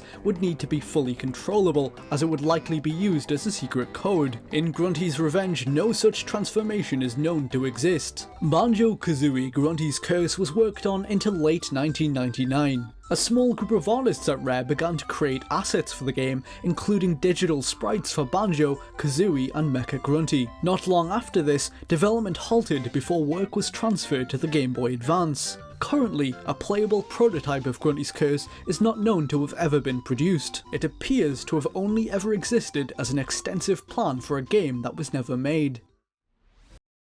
Hello and welcome to Did You Know Gaming Extra. Today we'll be talking about various unreleased projects relating to the developer Rare. Diddy Kong Racing for the Nintendo 64 was a popular kart racer for its time, selling just under 5 million units. The game did so well, in fact, that a few developers thought about creating a sequel. British team Climax Studios pitched a potential sequel to Nintendo around April of 2004, and thanks to the video game researcher P2P Online, a few of the game's details have been uncovered. The game was tentatively titled Diddy Kong Racing Adventure, and its story would have had Whiz-Pig proposing a rematch against Diddy and his friends, with Whiz-Pig aiming to pave over a forest. The player would have travelled through 16 different villages, each containing 3 courses. Villages were styled after a different character within the Donkey Kong Country series, with each being under the control of a different bad guy. The aim was to defeat these enemies in a one-on-one race and free the villages. The variety of vehicles would have included buggies, quad bikes, planes, hoverbikes, and jet skis. Full house. Progression would have allowed upgrades to these vehicles, which would have unlocked access to more areas. New game modes were also considered, such as Demolition Derby mode and a sort of Simon Says game. While the concept aimed to include many of the original characters from the N64 release, it's likely that some would have been scrapped due to Rare's hold on licenses such as Banjo-Kazooie and Conker's Bad Fur Day. The original game's developer, Rare, were bought by Microsoft in 2002 for $375 million. Bargain. After a few attempts at traditional games, the team were put forward to create titles for Microsoft's Kinect peripheral. Everyone knows how good that was. They came up with different ways to use the device, and a large number of prototypes were developed. According to a former team member, Nick Burton, "We were doing tons of prototypes, insane things. like giving it to a programmer for 48 hours and telling him to do whatever he liked. One guy did a seagull simulator, being able to poo on passers-by. Another prototype the team had worked on was Savannah, a concept that was put together to provide a realistic look at raising a lion from birth to adulthood, with no danger of mauling. According to ex-member Tighe Murphy, I can only apologize for that one, Tighe. The project was put forward by artist Phil Dunn. Not only does he have a much easier name to say, but he was also a veteran at the studio who'd worked on games such as Donkey Kong Country 3 and Killer Instinct 2. Savannah never came to fruition, but a video showing several models from the project did surface. Explaining the project's lack of green lighting with Microsoft, Murphy told Not Enough Shades, "It was soon clear that Microsoft were more interested in using Rare to help aim at a younger market. Rare was renowned for their diverse portfolio, so to not be involved in making mature games was a real blow. There were numerous projects that were put forward that I believe would have been huge hits, but Microsoft rejected them one after another. The team were all interested in creating a sequel to Killer Instinct at this time, but Microsoft weren't interested in creating another fighting game, with Murphy believing that no new Killer Instinct would ever be made. It seems that he sadly left the company prior to the development of Microsoft's free-to-play Killer Instinct release." And for today's random piece of trivia, we'll be taking a look at Sega's Arnold Palmer Tournament Golf. If the player hits the ball 100 times on the pitch without sinking it, they'll be taken to the Game Over screen. If the player enters the famous Konami code at this screen, the game will load up a hidden copy of the 1986 classic Sega arcade game, Fantasy Zone. Hello and welcome to Did You Know Gaming Extra. Today, we're taking a look at games that were never released. There are tens of thousands of video games in the world today, and for every game on the shelf, there was a game that was canned or perhaps even never announced. Many of these failed games are lost to the annals of time, but occasionally some of them will resurface and have a chance to be documented. One example of a cancelled game that wasn't public knowledge until decades later is Sonic's Edusoft. The title was developed by Tighe in 1991, who began making the game after seeing Sonic's success in the gaming space. Details on Sonic's Edusoft development are scarce, but Sega were aware of the game's existence and allowed Tighe to develop it further. However, somewhere down the line, the title's production was halted and it never made it to the approval stage. As the name implies, Sonic's Edusoft is an educational game for the Sega Master System and includes games relating to mathematics and literacy. The game also has 3 minigames, none of which hold any educational value. One interesting point is that because the Sega game developed so shortly after the release of Sonic 1, likely just before Sega had started developing Sonic 2 in November of 1991, Edusoft is probably the second Sonic game that was ever in development.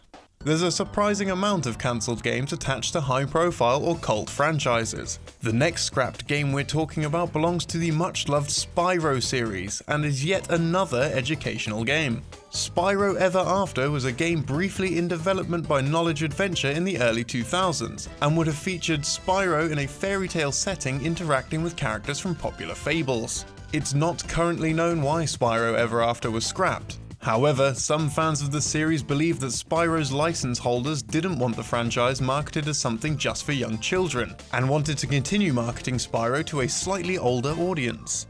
This would make sense considering the direction the series took with the Legend of Spyro trilogy.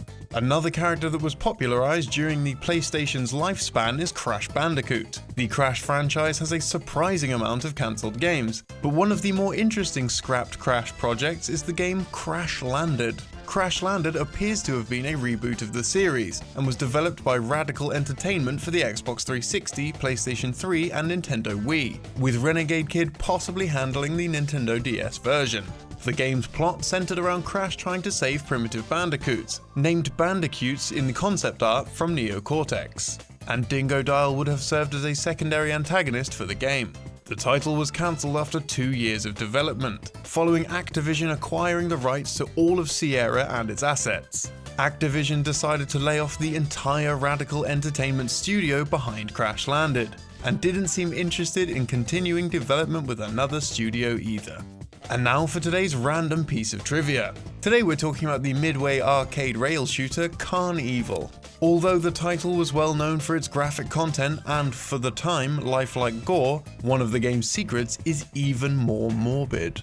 Inside Khan Evil's files is an image of serial killer Jeffrey Dahmer. In the image, Dahmer is holding a paper bag containing the head of then CEO of Midway Games, Neil Nicastro. The unused image appears several times in various sizes within the game, and was most likely used to fill empty spaces in the game's data.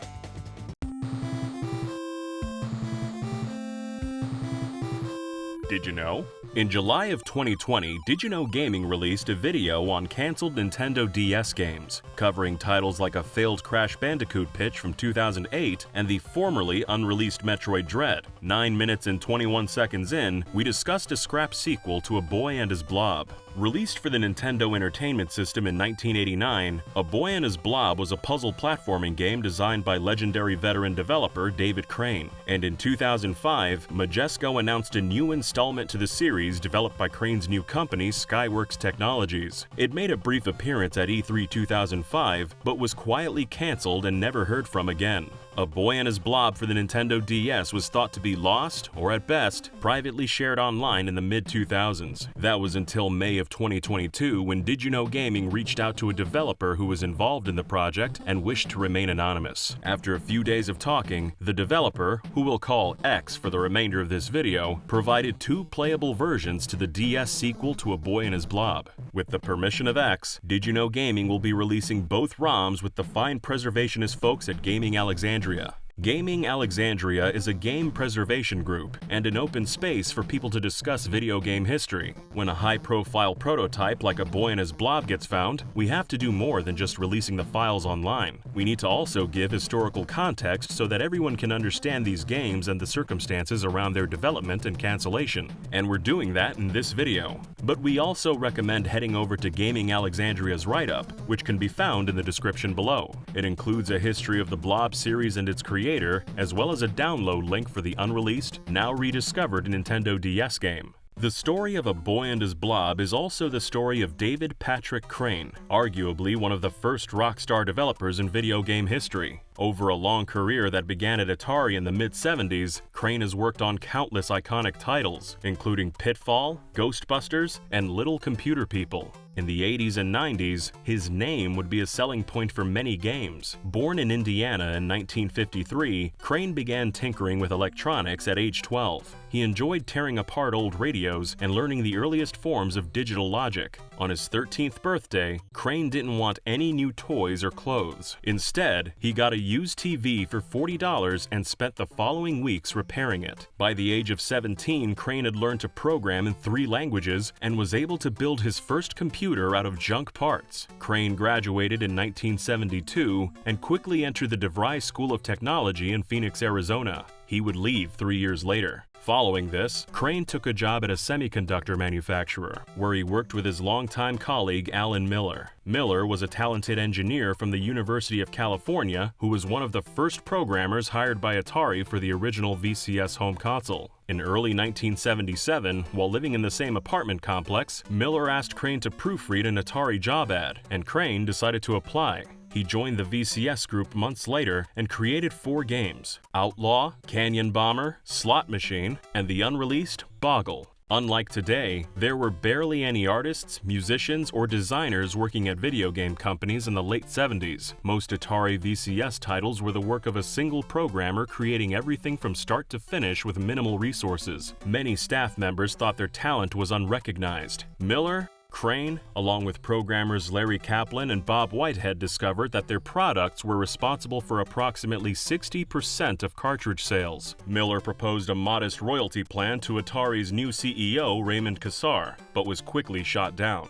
At the time, Atari's pay for programmers was slightly below industry standard. Whenever new programmers got hired, they often earned a higher salary than current employees. This all culminated in the 4 programmers quitting in 1979 to start their own company. With the help of marketing executive Jim Levy, the team launched the first third-party video game developer, an obscure little band called Activision. For starters, Activision heavily featured the developers behind each game, giving a face to the Atari VCS titles so many people played. There was also much more focus on the graphics, something Atari ignored, making Activision stand out from the first-party lineup. Activision announced their first 4 games in March 1980 and released them in July. These games were Boxing by Bob Whitehead, Checkers by Alan Miller, and Dragster and Fishing Derby by David Crane. As well as being a decorated programmer, Crane was the in-house artist at Activision, doing graphics for other developers' games like Larry Kaplan's Kaboom in 1981.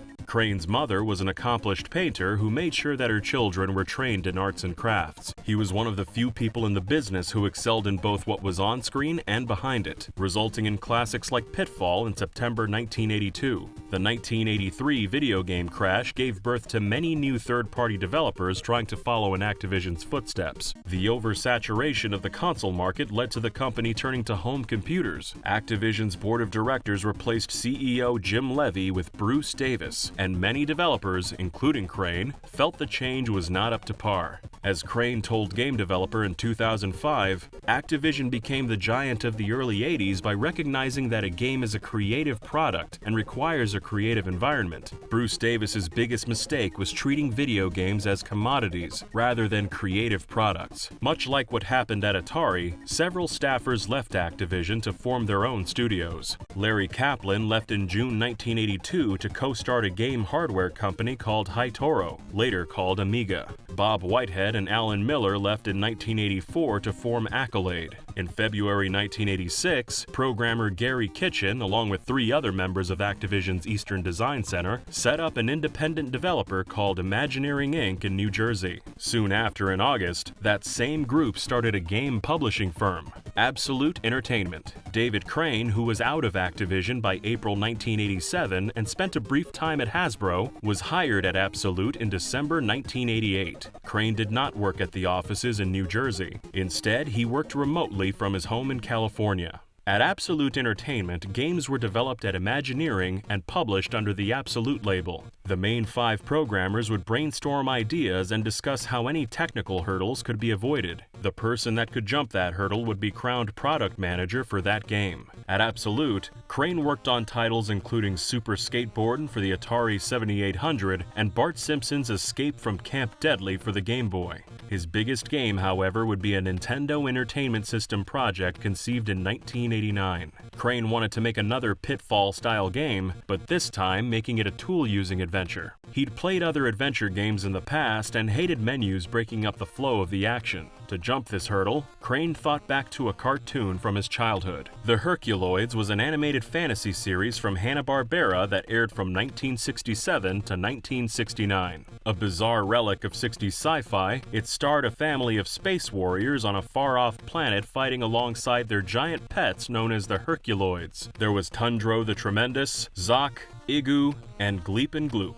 In the show, Gleep and Gloop could shapeshift into shields and vehicles, essentially working as a walking pair of toolboxes. Crane realized the potential there for a game, a blob that followed the character around like a dog. Instead of a boy and his dog, it's a boy and his blob, man's best alien friend. In a June 2010 interview with Retro Gamer magazine, Crane remarked, "It's probably apparent that I have always liked puns." A Boy and His Blob stars a nameless teenage boy and his alien blob friend, Blobbert. Blobbert's planet, Blobolonia, has been taken over by an evil emperor. It's up to him and the boy to leave Earth and save the day. To avoid obstacles, you can feed Blobbert different flavored jelly beans to morph him into tools. Licorice jelly beans turn him into a ladder, strawberry turns him into a bridge, vanilla turns him into an umbrella, and coconut turns him into, well, a coconut, and so on. After trekking through the city and Earth's caverns, the duo makes it to Blobolonia and defeats the evil emperor by feeding him vitamins found across the map.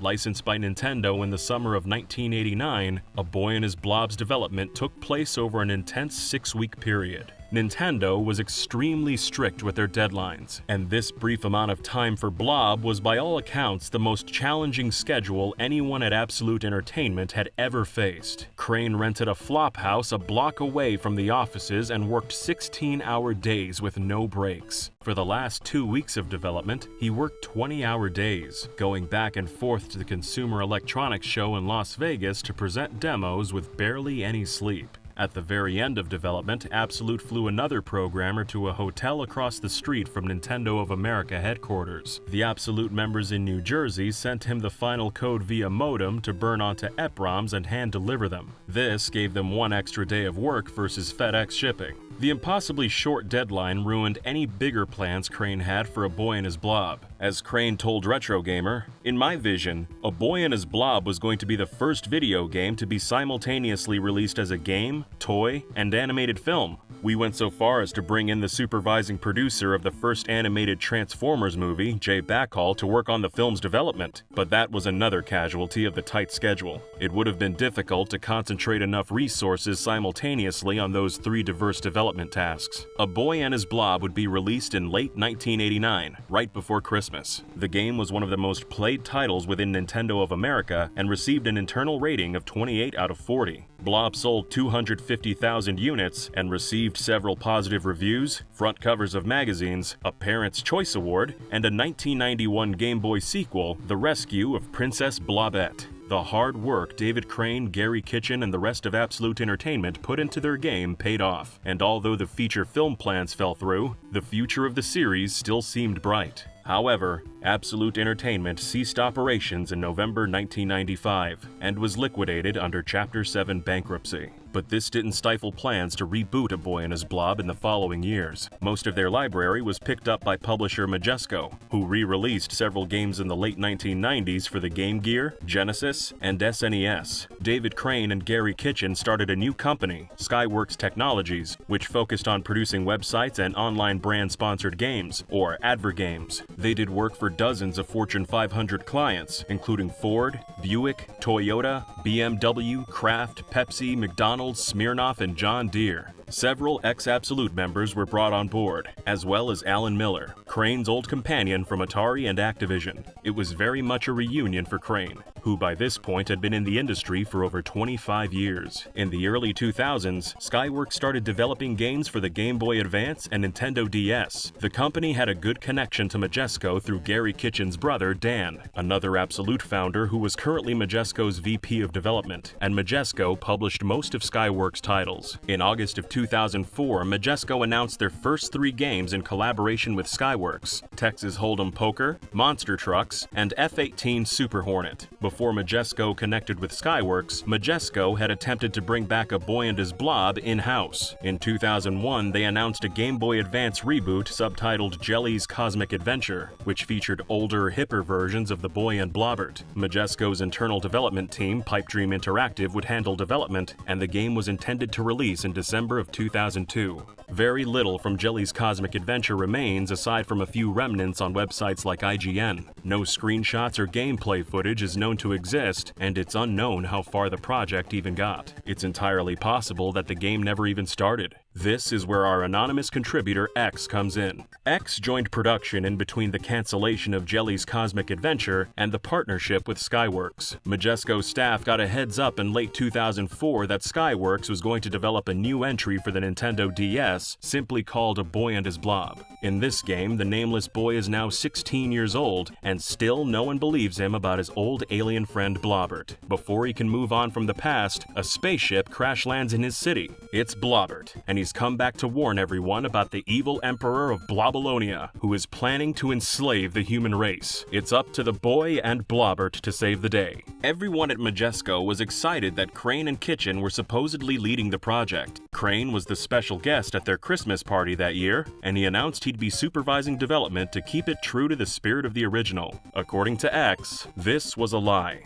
Crane had very little involvement in the project, and his name was mostly just for publicity. In a 2018 interview with the British website Retro Games Master, Crane said that he almost got involved in the revival, which could mean that he attempted to step in later on. In late February 2005, Majesco got the first proof of concept demo, and it was received very poorly. The levels were barren and lifeless, and the gigantic 3D character redesigns were seen as unappealing. Feedback was sent to Skyworks, and Majesco was assured assured things would improve, but according to X, they didn't. We had a meeting with the devs that summer, and at that point, we could see the writing on the wall. We probed if there is any way to improve the game and make it more game-like, but we're told something like, it is what it is, and at this point, we can only polish it and add more levels. Most levels were just long, empty hallways with an occasional static enemy, which you had to punch with the boxing glove blob. Even with this little happening, the game constantly slowed down to a crawl. A very early 20% completed demo was shown off at E3 2005 and was met with most of the same complaints. IGN called the artwork stark and simple and said they wished the game had more life. Blobbert was an unappealing shade of green in the demo, and Skyworks changed the design after the show to look more like the NES original. Majesco internally referred to this redesign as A Boy and His Coney Island Whitefish. Changing Blobbert from green to white was seemingly the largest change Skyworks would make, and the game continued to be a slog.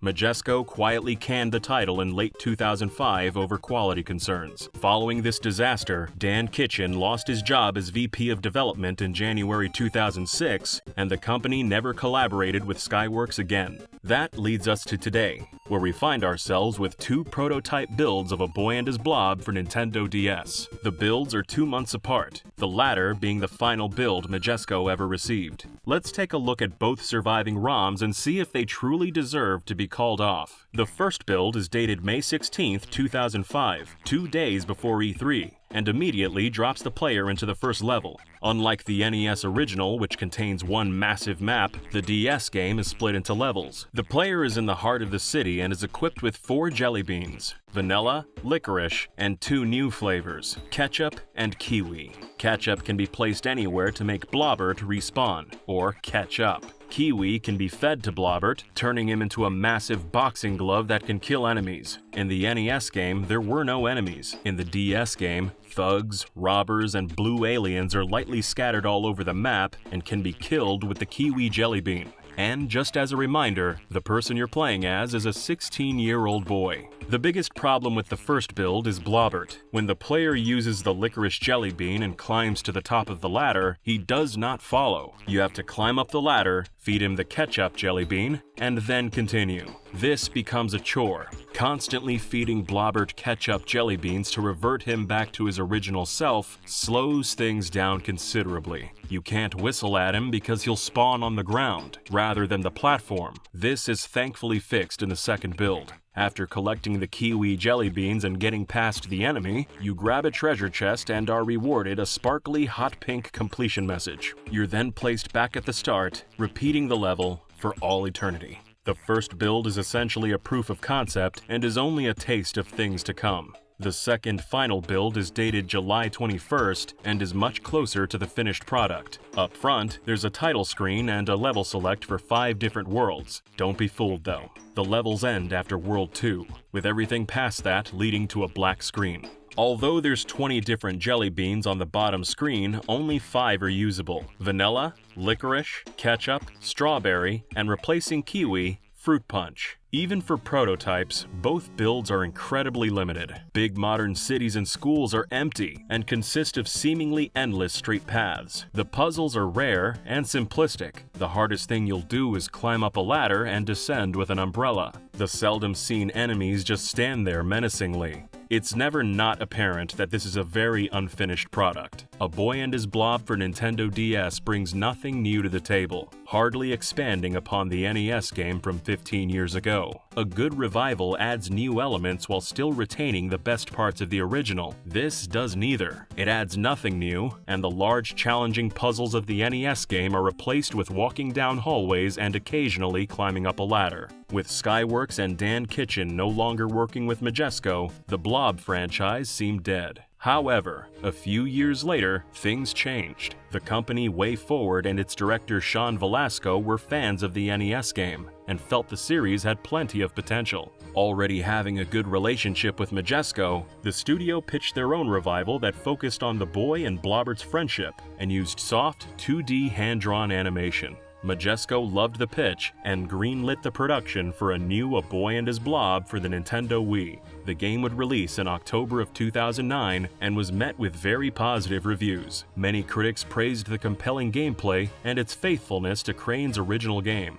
It's since been ported to Windows, Xbox One, PS4, and Nintendo Switch. Skyworks Technologies changed its name to Skyworks Interactive in 2008, self-publishing arcade games for iOS devices and Nintendo DSi. David Crane and Gary Kitchen left the company in 2009. In 2021, the duo started Audacity Games, a publisher focused on developing new games for the Atari VCS, a console neither had made a game for since the early 80s. Their first game, Circus Convoy, was released in March 2021. Crane and Kitchen have both seen long, prosperous lives in the game industry. A Boy and His Blob for Nintendo DS was a small bump in their otherwise smooth careers. A link to both ROMs and Gaming Alexandria's write-up can be found in the description below if you want to try this game out for yourself.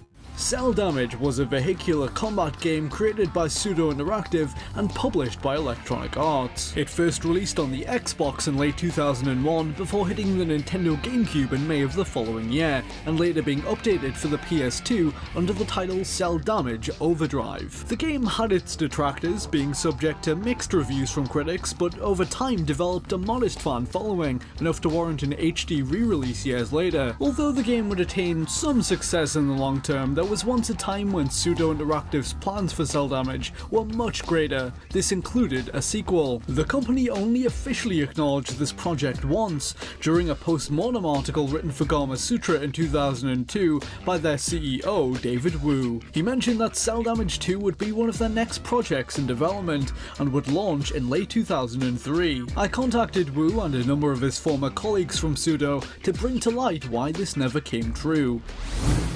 Preparatory work towards Cell Damage 2 commenced in around the second quarter of 2002. This was after the first game had already arrived on Xbox and around the time of its launch on GameCube. It was to some extent a time of self-reflection for Pseudo Interactive as they looked back on its development, hence David Wu's post-mortem article. They were evaluating the finished product, picking it apart to decide what they believed worked and where there was room for improvement. This manner of self-examination is emblematic of the Cell Damage 2 project as a whole. It was the team's attempt to right the wrongs of the first game, polishing and building upon the pre-established formula to the best of their ability. They paid attention to its critical reception and feedback sourced from fans to hone in on what needed to change. The opening of their main pitch documents to publishers serves as evidence of this. Aspects that customers felt didn't work will be improved. One of their first concerns was the matter of accessibility. For a start, it was going to aim for a simultaneous launch on all major consoles at the time,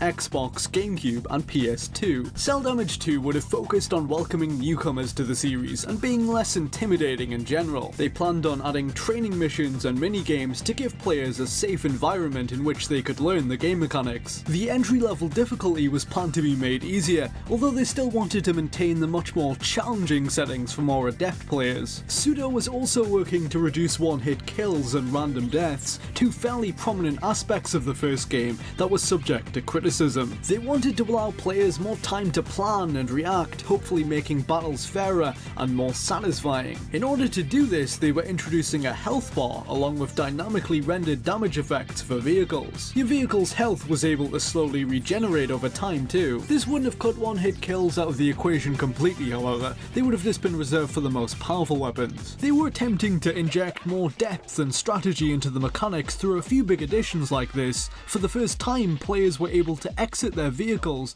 and proceed on foot. Generally, you wouldn't have been encouraged to do this as it would leave you vulnerable, but occasionally it might have been worth venturing out to, for instance, reach an area inaccessible of vehicles. Now when a player's vehicle was destroyed, they wouldn't simply respawn right away in another one. Instead, they would land on the ground and would either have to survive until another became available and dropped in, or hijack someone else's. They were also adding alternative firing modes, as they referred to them, to the majority of weapons. This meant they could be used in a couple of different ways as opposed to just one. Additionally, there were brand new weapon pickups, including a cloaking device and a lightning gun. There were some reasonably substantial shakeups to the core gameplay, but at the same time, they were hoping to simply make the sequel bigger, packed with more content than the first game. This meant levels were now more expansive and larger in number. They drew concepts for a few different settings over the course of development, including a post-apocalyptic sci-fi world and the inside of of a volcanic cavern to name a couple. Only one was used for the prototype build they made to pitch the game to publishers,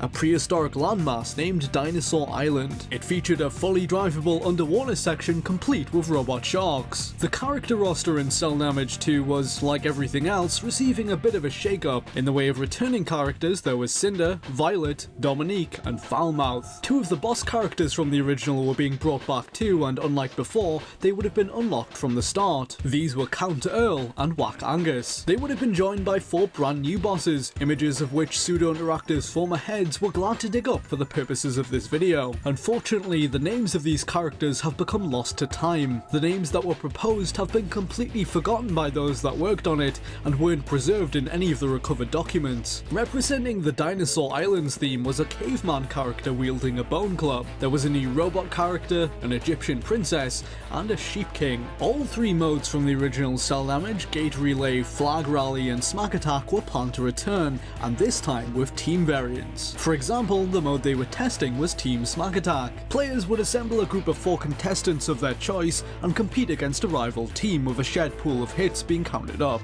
We will never know how it might have turned out had it ever been made, but its early design documents offer us insight into a project that was meant to be larger in scope and heavier on ambition. It was being realised during a place and time when Pseudo Interactive had confidence in Cell Damage to become something grander, a series and a potentially valuable IP. Their partners, however, didn't view it in the same light. As the publisher of the first game, it was Electronic Arts who they first approached to help them bring the sequel to life. EA met with them, saw their prototype, and came to the conclusion that they would not be investing in it for an assortment of different reasons. One of their main issues was related to sales data. At the time it was being pitched, they had yet to port the first game to PS2. Meanwhile, its performance on the 2 platforms it was available on was slow, failing to meet EA's targets. They also had reservations about the very nature of the game and its marketability. Despite efforts to switch up the visual style a bit, its cartoonish look made it a hard sell for some. According to David Wu, a cartoon-style title without a well-established property behind it from the likes of Disney or DreamWorks was a tough pill to swallow for publishers at the time. Then there was the matter of placement. As a game in the car combat subgenre, it was feared that its appeal might not extend beyond a fairly niche audience. It wasn't quite a racing game, and it wasn't quite a shooter. It existed in a midpoint viewed by some executives as too awkward and difficult for the mass market to pick up and play. Pseudo was very clearly outlining its endeavours to make Cell Damage more accessible, but Electronic Arts couldn't be swayed, and they weren't the only ones. Due to the open conditions of their partnership with EA, Pseudo Interactive was able to maintain full ownership of the Cell Damage IP, meaning they could now sell the sequel to a new publisher. After an unsuccessful first proposal, they began to pitch the project to a number of other companies, including Sega, Ubisoft, Midway, and others. Ultimately, for the same reasons as Electronic Arts, Cell Damage 2 was deemed unlikely to be a viable investment by these other publishers. Eventually, Cell Damage was able to sell through the entirety of its stock over the remainder of the generation after its release on PS2. Still, this wasn't enough for the developers to revive its sequel. Without the resources to finance it themselves, Pseudo Interactive killed the project for good in 2002 and moved on to other ventures. Heist was a side-scrolling stealth action game worked on by independent studio Trapdoor Inc. in 2012. It was planned to potentially be released digitally via Xbox Live Arcade, PlayStation Network, and PC. Trapdoor was a small Canadian company founded in 2008, which included a handful of industry veterans, formerly of larger development houses such as Ubisoft Montreal and Gameloft. Its founder, Ken Schachter, started the business to make his own projects outside of the existing video game publishing system, according to a former employee. Its mission statement was to independently produce digital games with AAA production values. Established in early 2011, Heist was one of the first and only projects that the studio was ever able to work on. It entered development almost immediately after its other major project did, another stealth action game named Warp. Little of Heist's Heist's plot was ever figured out during its relatively short lifespan, but it is known to have revolved around a thief who was equipped with an array of high-tech burglary tools. Controlling him, players would sneakily infiltrate various high-security buildings to steal valuable items of interest before escaping as quickly as possible. The gameplay would have focused on utilizing the various futuristic gadgetry at your disposal, including gravity-defying shoes that would allow you to stick to surfaces and walk on ceilings. Stealth was a requirement, meaning players would need to either neutralize guards with combat or zip by undetected. After several months of preliminary pre-production, Trapdoor had put together a small proof-of-concept prototype to put their ideas into practice. It was developed in a very short period of time using a multitude of assets from Warp in order to cut costs. Lasting just over a minute, the demo was fully playable and ran in Unreal Engine 3. A former artist revealed to me that Heist's art was designed initially to be slick, inspired by classic James Bond films. The earliest form of the protagonist, as he appeared in this early build,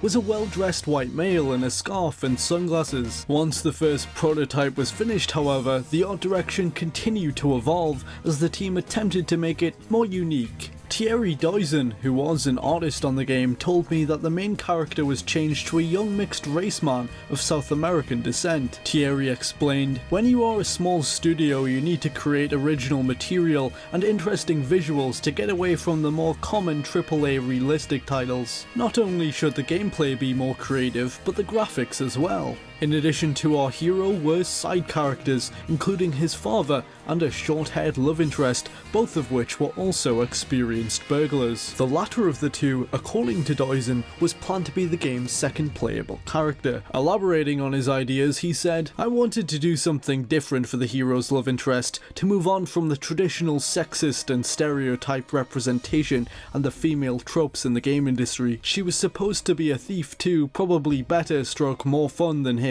However, I didn't have enough time to spend on research. Such a shame, she was my favourite character." After around 6 months of exploration, Heist came to a premature end. Despite being pleased with the results the project was producing, Trapdoor soon came to realise that they would not be able to proceed with full production due to simply how expensive it would have been. Trapdoor had begun to interpret that the digital game market on consoles was weakening, meaning for them the level of risk was too high. This assessment later rang true. When Warp was released in early 2012, it didn't perform as well as they had hoped, despite positive reviews and a co-publishing deal with Electronic Arts. Aside from the acclaimed Fez, which Trapdoor was able to rescue from cancellation with its own financial aid, Warp was the only game it was ever able to co-publish. Other small projects were attempted as 2012 went on, but on December 16th, the company quietly shut down, all of its staff laid off. The economic conditions surrounding the development of digital games for consoles had become too harsh for them to overcome.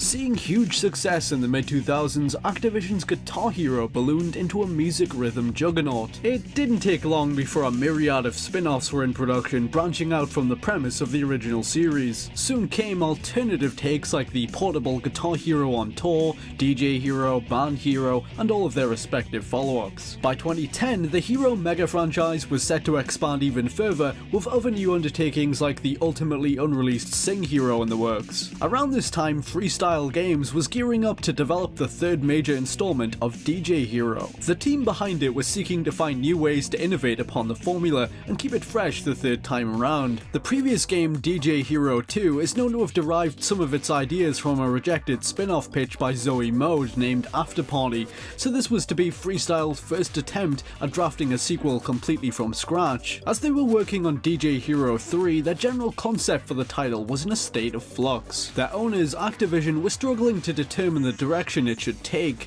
Many of the ideas proposed were shot down, causing it to evolve constantly mid-development. Eventually, about a year before it was due to be delivered in 2011, Freestyle started developing a new proposal for the publisher that was tailored to appease them. It was apparently heavy on buzzwords and trying to capitalize on popular trends at the time like Facebook games. What Freestyle wanted to do, however, extended well beyond the next DJ Hero and even their company. They mapped out a pitch for a side project with a deep connection to not only DJ Hero 3, but also potentially every other future title under Activision's Hero umbrella. They proposed a platform accessible via web browsers that would be intrinsically linked to any future releases. At a time when the Hero series was splintering off more and more, this online extension for players of the games would in theory bridge the gap between them all. This ambitious task wasn't suitable for Freestyle itself though. They weren't really in a position to develop it due to their ongoing obligations to DJ Hero and lack of experience with constructing something of this nature. The job instead went to Virtual Fairground, a Dutch development house in Amsterdam. The company was known for creating Club Galactic, an MMO based around the French animated TV show Galactic Football. This new project would use the same engine, which they built internally called The Ride. Their technology was the main reason why Virtual Fairground, which was relatively unheard of, was able to score such a big contract. For browser-based games, The Ride was years ahead of a lot of its competition. It could render advanced 3D effects without compromising performance even on weaker computers. They'd also made a system that would automatically purchase extra servers during peak times and shut them off when they weren't in use, making their software efficient and cost-effective to run. Virtual Fairground's initial proposal for Freestyle came together over several months towards the end of 2010. It involved two interlinked services, a browser-based MMO game with RPG elements named Hero World, and a Facebook application to accompany it. The premise of the MMO, in its earliest forms, envisioned an online virtual world with interaction firstly with the next DJ Hero. Players would import their character from the Hero titles or make one from scratch and begin their journey towards musical stardom. It was set to have an adventure game style narrative in which the player is thrust into the duty of managing their own club. According to their plans, each feature game, including the MMO, the Facebook app, and those for consoles, would utilize a universal in-game currency. In the MMO game, players would build up their own venue and then hire players from the console games to perform live shows there over the internet. The aim would be to attract as many NPCs as possible to your club, which would increase your in-game revenue. Console players would be incentivized to take part at these live events, as they would receive large payouts of in-game credits upon completion. These credits could then be used to either enhance their Hero World venues or purchase items in the console games like new clothing, decks, guitars, and songs. Quite significantly, Virtual Fairground and Freestyle wanted this online option to be entirely cross-platform compatible, removing the barriers between the different consoles hooked up to it. Whether you owned a Nintendo system, PlayStation, or Xbox, each would be able to play together through the MMO. A former developer I spoke to from the project likened the link between Hero World and the console games to the relationship between EVE Online and its companion shooter Dust 514. The console titles like DJ Hero and Guitar Hero were those in the trenches right in the heat of the action, while Hero World would be the universe built around that with elements of economy management that underpinned the whole experience. In Hero World itself, there was however planned to be much more content available aside from its link to the console releases,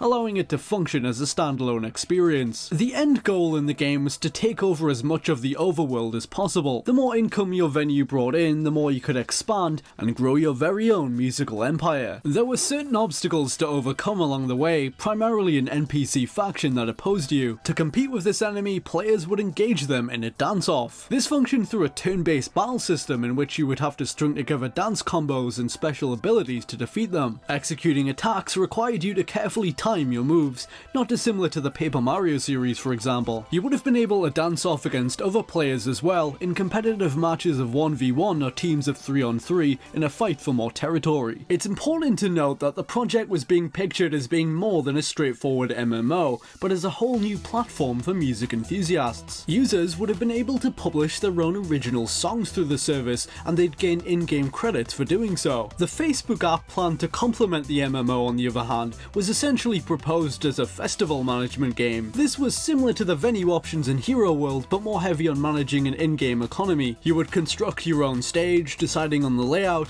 as well as the shops, stands, and other details surrounding it. Then you'd select select your own acts, which you could do again by hiring people from the console games. Dependent upon their performance, more fans would be attracted to your festival, grossing more revenue that would enable you to organize larger festivals in the future and purchase more valuable items. Exclusive player items from both the Facebook game and Hero World would have been compatible with all other Hero games in the future using a universal avatar system. Ultimately, however, the Facebook game never entered prototyping. Virtual Fairground had been focused on developing a playable build of Hero World, so it never moved beyond the form of design documents. The company's earliest pitches to Activision were a success, and they entered a contract to deliver it for a launch in late 2011, around the time of the new DJ Hero. Work on the game moved along fairly quickly. Soon the team had built an overworld with various areas for the user to explore on foot, and a work-in-progress form of the aforementioned battle system. The in-game art closely mimicked the style of the existing games, using a combination of 2D art renders for backgrounds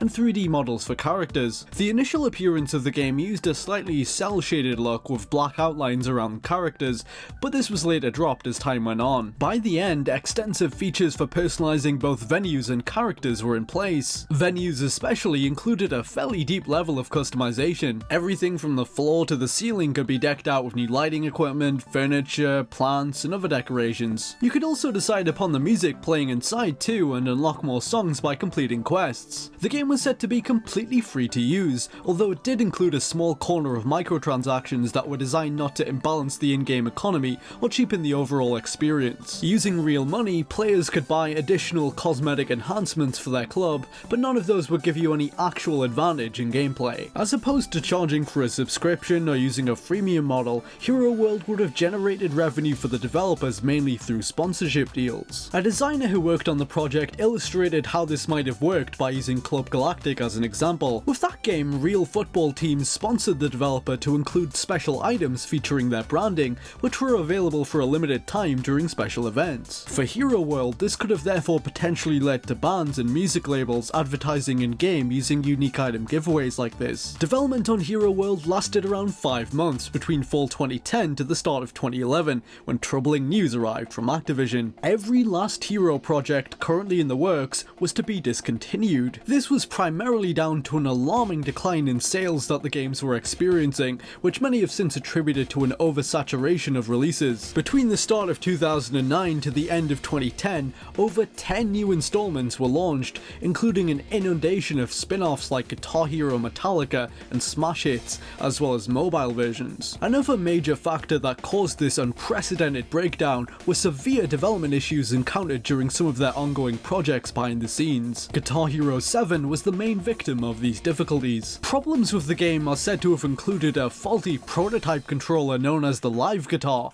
and a critical mismanagement of the budget. DJ Hero 3 was far behind schedule too. All told, the once mighty mega franchise was burning away millions, and the publisher couldn't afford to let it go on. The subsequent death of Hero World hit Virtual Fairground hard. The developers had been expecting to receive payment for the contract once the game was finished and ready to go live. Once the deal was scrapped, Activision paid them only a partial amount for their work since it was never finished. This dealt a huge blow to the company, but they remained optimistic that the previous months wouldn't be a complete loss. They now plan to repurpose Hero World and sell the technology behind it to another party. First, they tried to adapt it into a music publishing platform called Music. This was pitched to an entertainment group in Las Vegas called E320. Eventually, it was turned down, and Virtual Fairground attempted again to reuse the assets for another purpose to recoup their losses. Next, they took the base of the MMO and made a demo for a virtual casino. This was intended to be an online multiplayer gambling experience using real money. The developers submitted this early prototype to the National Indian Gaming Association with the hopes of receiving funding for a full project. Yet again, these hopes were soon dashed when the organization wasn't interested in moving forward with it. Regardless of its potential to live on retrofitted as something else, Hero World's journey was now over. What could have transformed the landscape of Guitar Hero, DJ Hero, and others would now do nothing more than fade into obscurity. Unable to sell it off, Virtual Fairground had to stop all work related to it. To make matters worse, the company was about to lose its main source of income. In the time since they had purchased the license to use Galactic Football for their MMO, a new party had privately acquired the IP from its original owners. The new rights holders demanded more money for their use of the property. Virtual Fairgrounds management refused this request,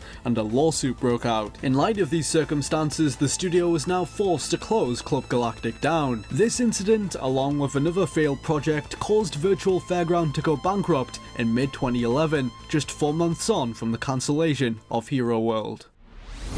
Factor 5 was a developer that found success in the early 2000s through their partnership with LucasArts. While their original studio in Cologne, Germany rose to prominence through the creation of its own property, Turrican, the company later found a less risky and more profitable way to produce games in their use of the Star Wars license. After their operations moved over to California in 1996, the Star Wars Rogue Squadron series was born, and their partnership with LucasArts started to bear fruit. After the last Rogue Squadron game in 2003, they continued to seek out other opportunities to use pre-established IPs for future projects. Between late 2003 and well into 2004, the studio went through a string of unsuccessful attempts to kickstart new games using this approach. The studio's relationship with LucasArts took a slight step backwards when what was supposed to be their next big project, an Xbox collection of the Rogue Squadron series, was canned by their new president, Jim Ward. For Factor 5, this was obviously unfortunate, but they had no shortage of offers from other publishers that could help them recover. The two biggest of these were Nintendo and Sony. This was because both of them were now gearing up to get games into development for their next home consoles, the Nintendo Revolution and PlayStation 3 respectively. By this point, the developers had spent several years working with Star Wars, so they decided it would be creatively beneficial to try something new and go after a different property for a change. As Factor 5 often did, they wanted their next game to take advantage of the experience they had gained from doing Rogue Squadron. Ergo, it would need to have flight combat at its heart. The team arrived at the conclusion that a natural evolution upon the formula, which would also inject some variety into their portfolio,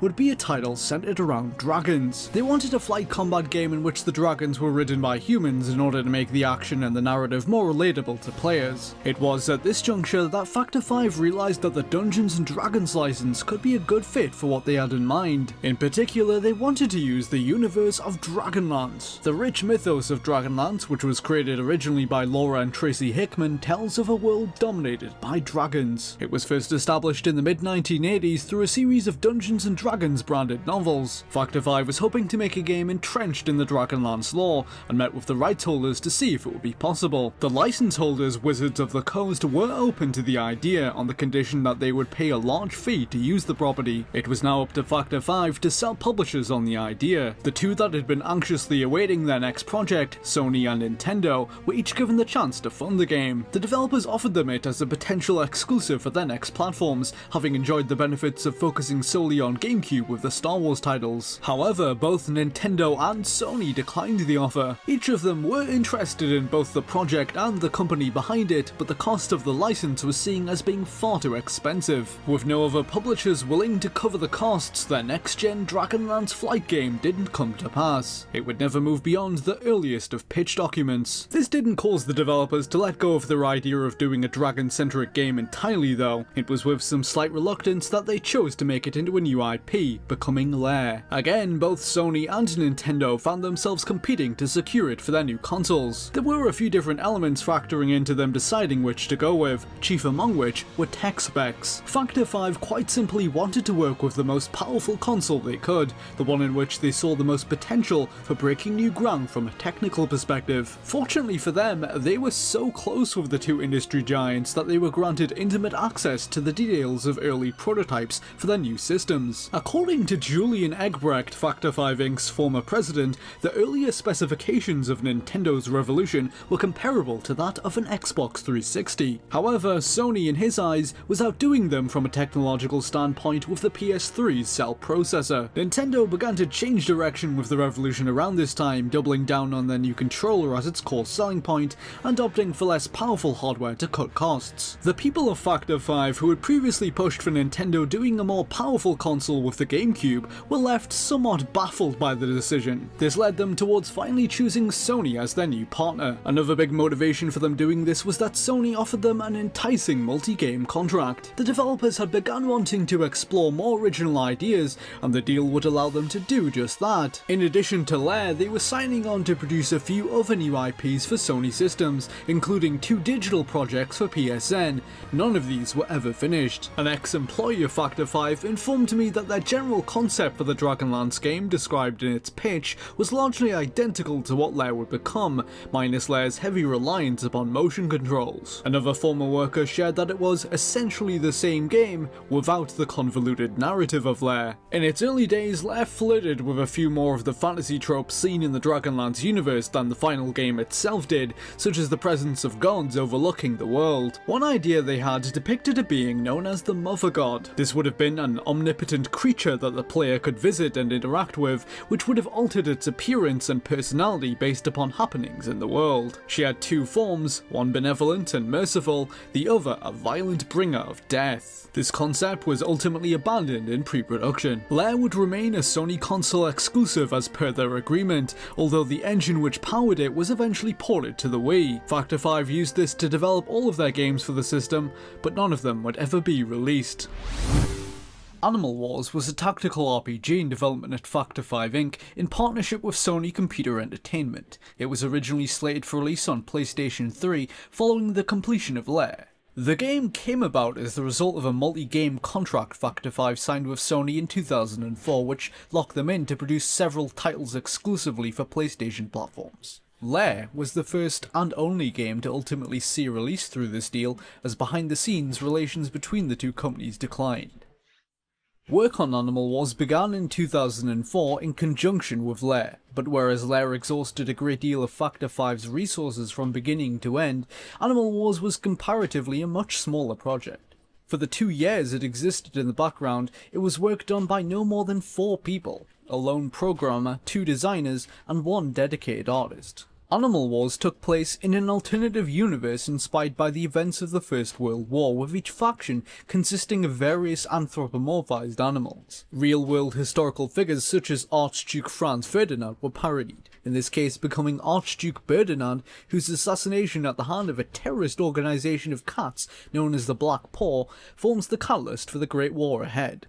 The campaign would have focused on a dog soldier in an aviator uniform, although other playable characters were being explored. For instance, one stealth mission considered earlier on would have flipped the scale of battle on its head and saw the player taking up the role of a mouse. From this perspective, regular soldiers would appear as humongous titans on the battlefield. This particular stage idea, however, never got as far as being prototyped.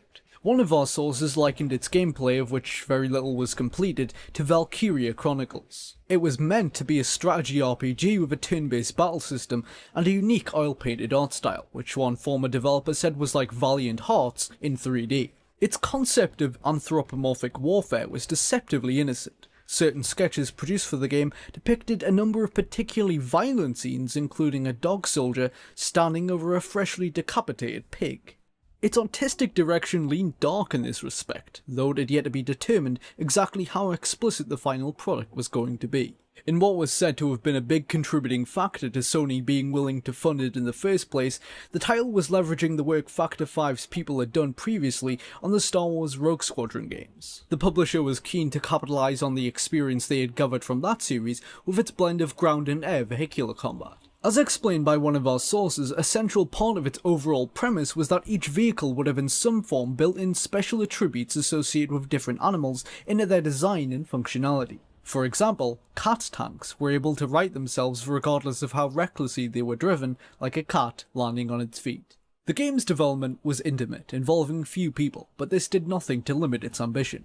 The action was planned to take place over a set of huge maps, similar in scale to the in-game worlds of Lair. Enthusiasm held for Animal Wars internally was in no short supply, even if it was a small project. The former employees of the studio we spoke to during our research expressed considerable regret over its eventual cancellation. One source went on record as saying, "I was more excited about Animal Wars than Lair because it was a smaller team and upper management left it alone. Upper management interference greatly contributed to Lair's failure." In the end, no amount of excitement among the developers could prevent it from being discontinued. Animal Wars was worked on for 2 years in the background of other projects. This included not only Lair, but also an attempt at rebooting Turrican in 3D under the codename of Project Cyclone. Originally, the contract agreed upon by Factor 5 and Sony specified that Lair would be completed in time for the launch window of the PS3. But this was one promise the developer was not able to deliver on. Lair's development was trouble to say the least, encountering numerous hurdles along the way. Apart from the higher-ups demanding the 6-axis motion sensing tech be utilised, the team simply struggled with the console's then perplexing development environment.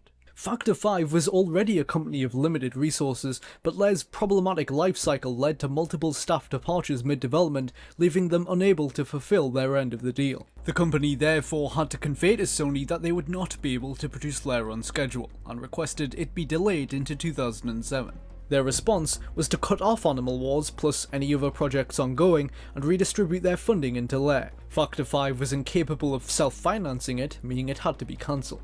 At the time it was shelved, Animal Wars had reached an early playable state. A working vertical slice prototype build was well underway, which included a biplane in a massive open landscape for players to fly over. Animal Wars was never officially announced, nor did it ever leave pre-production.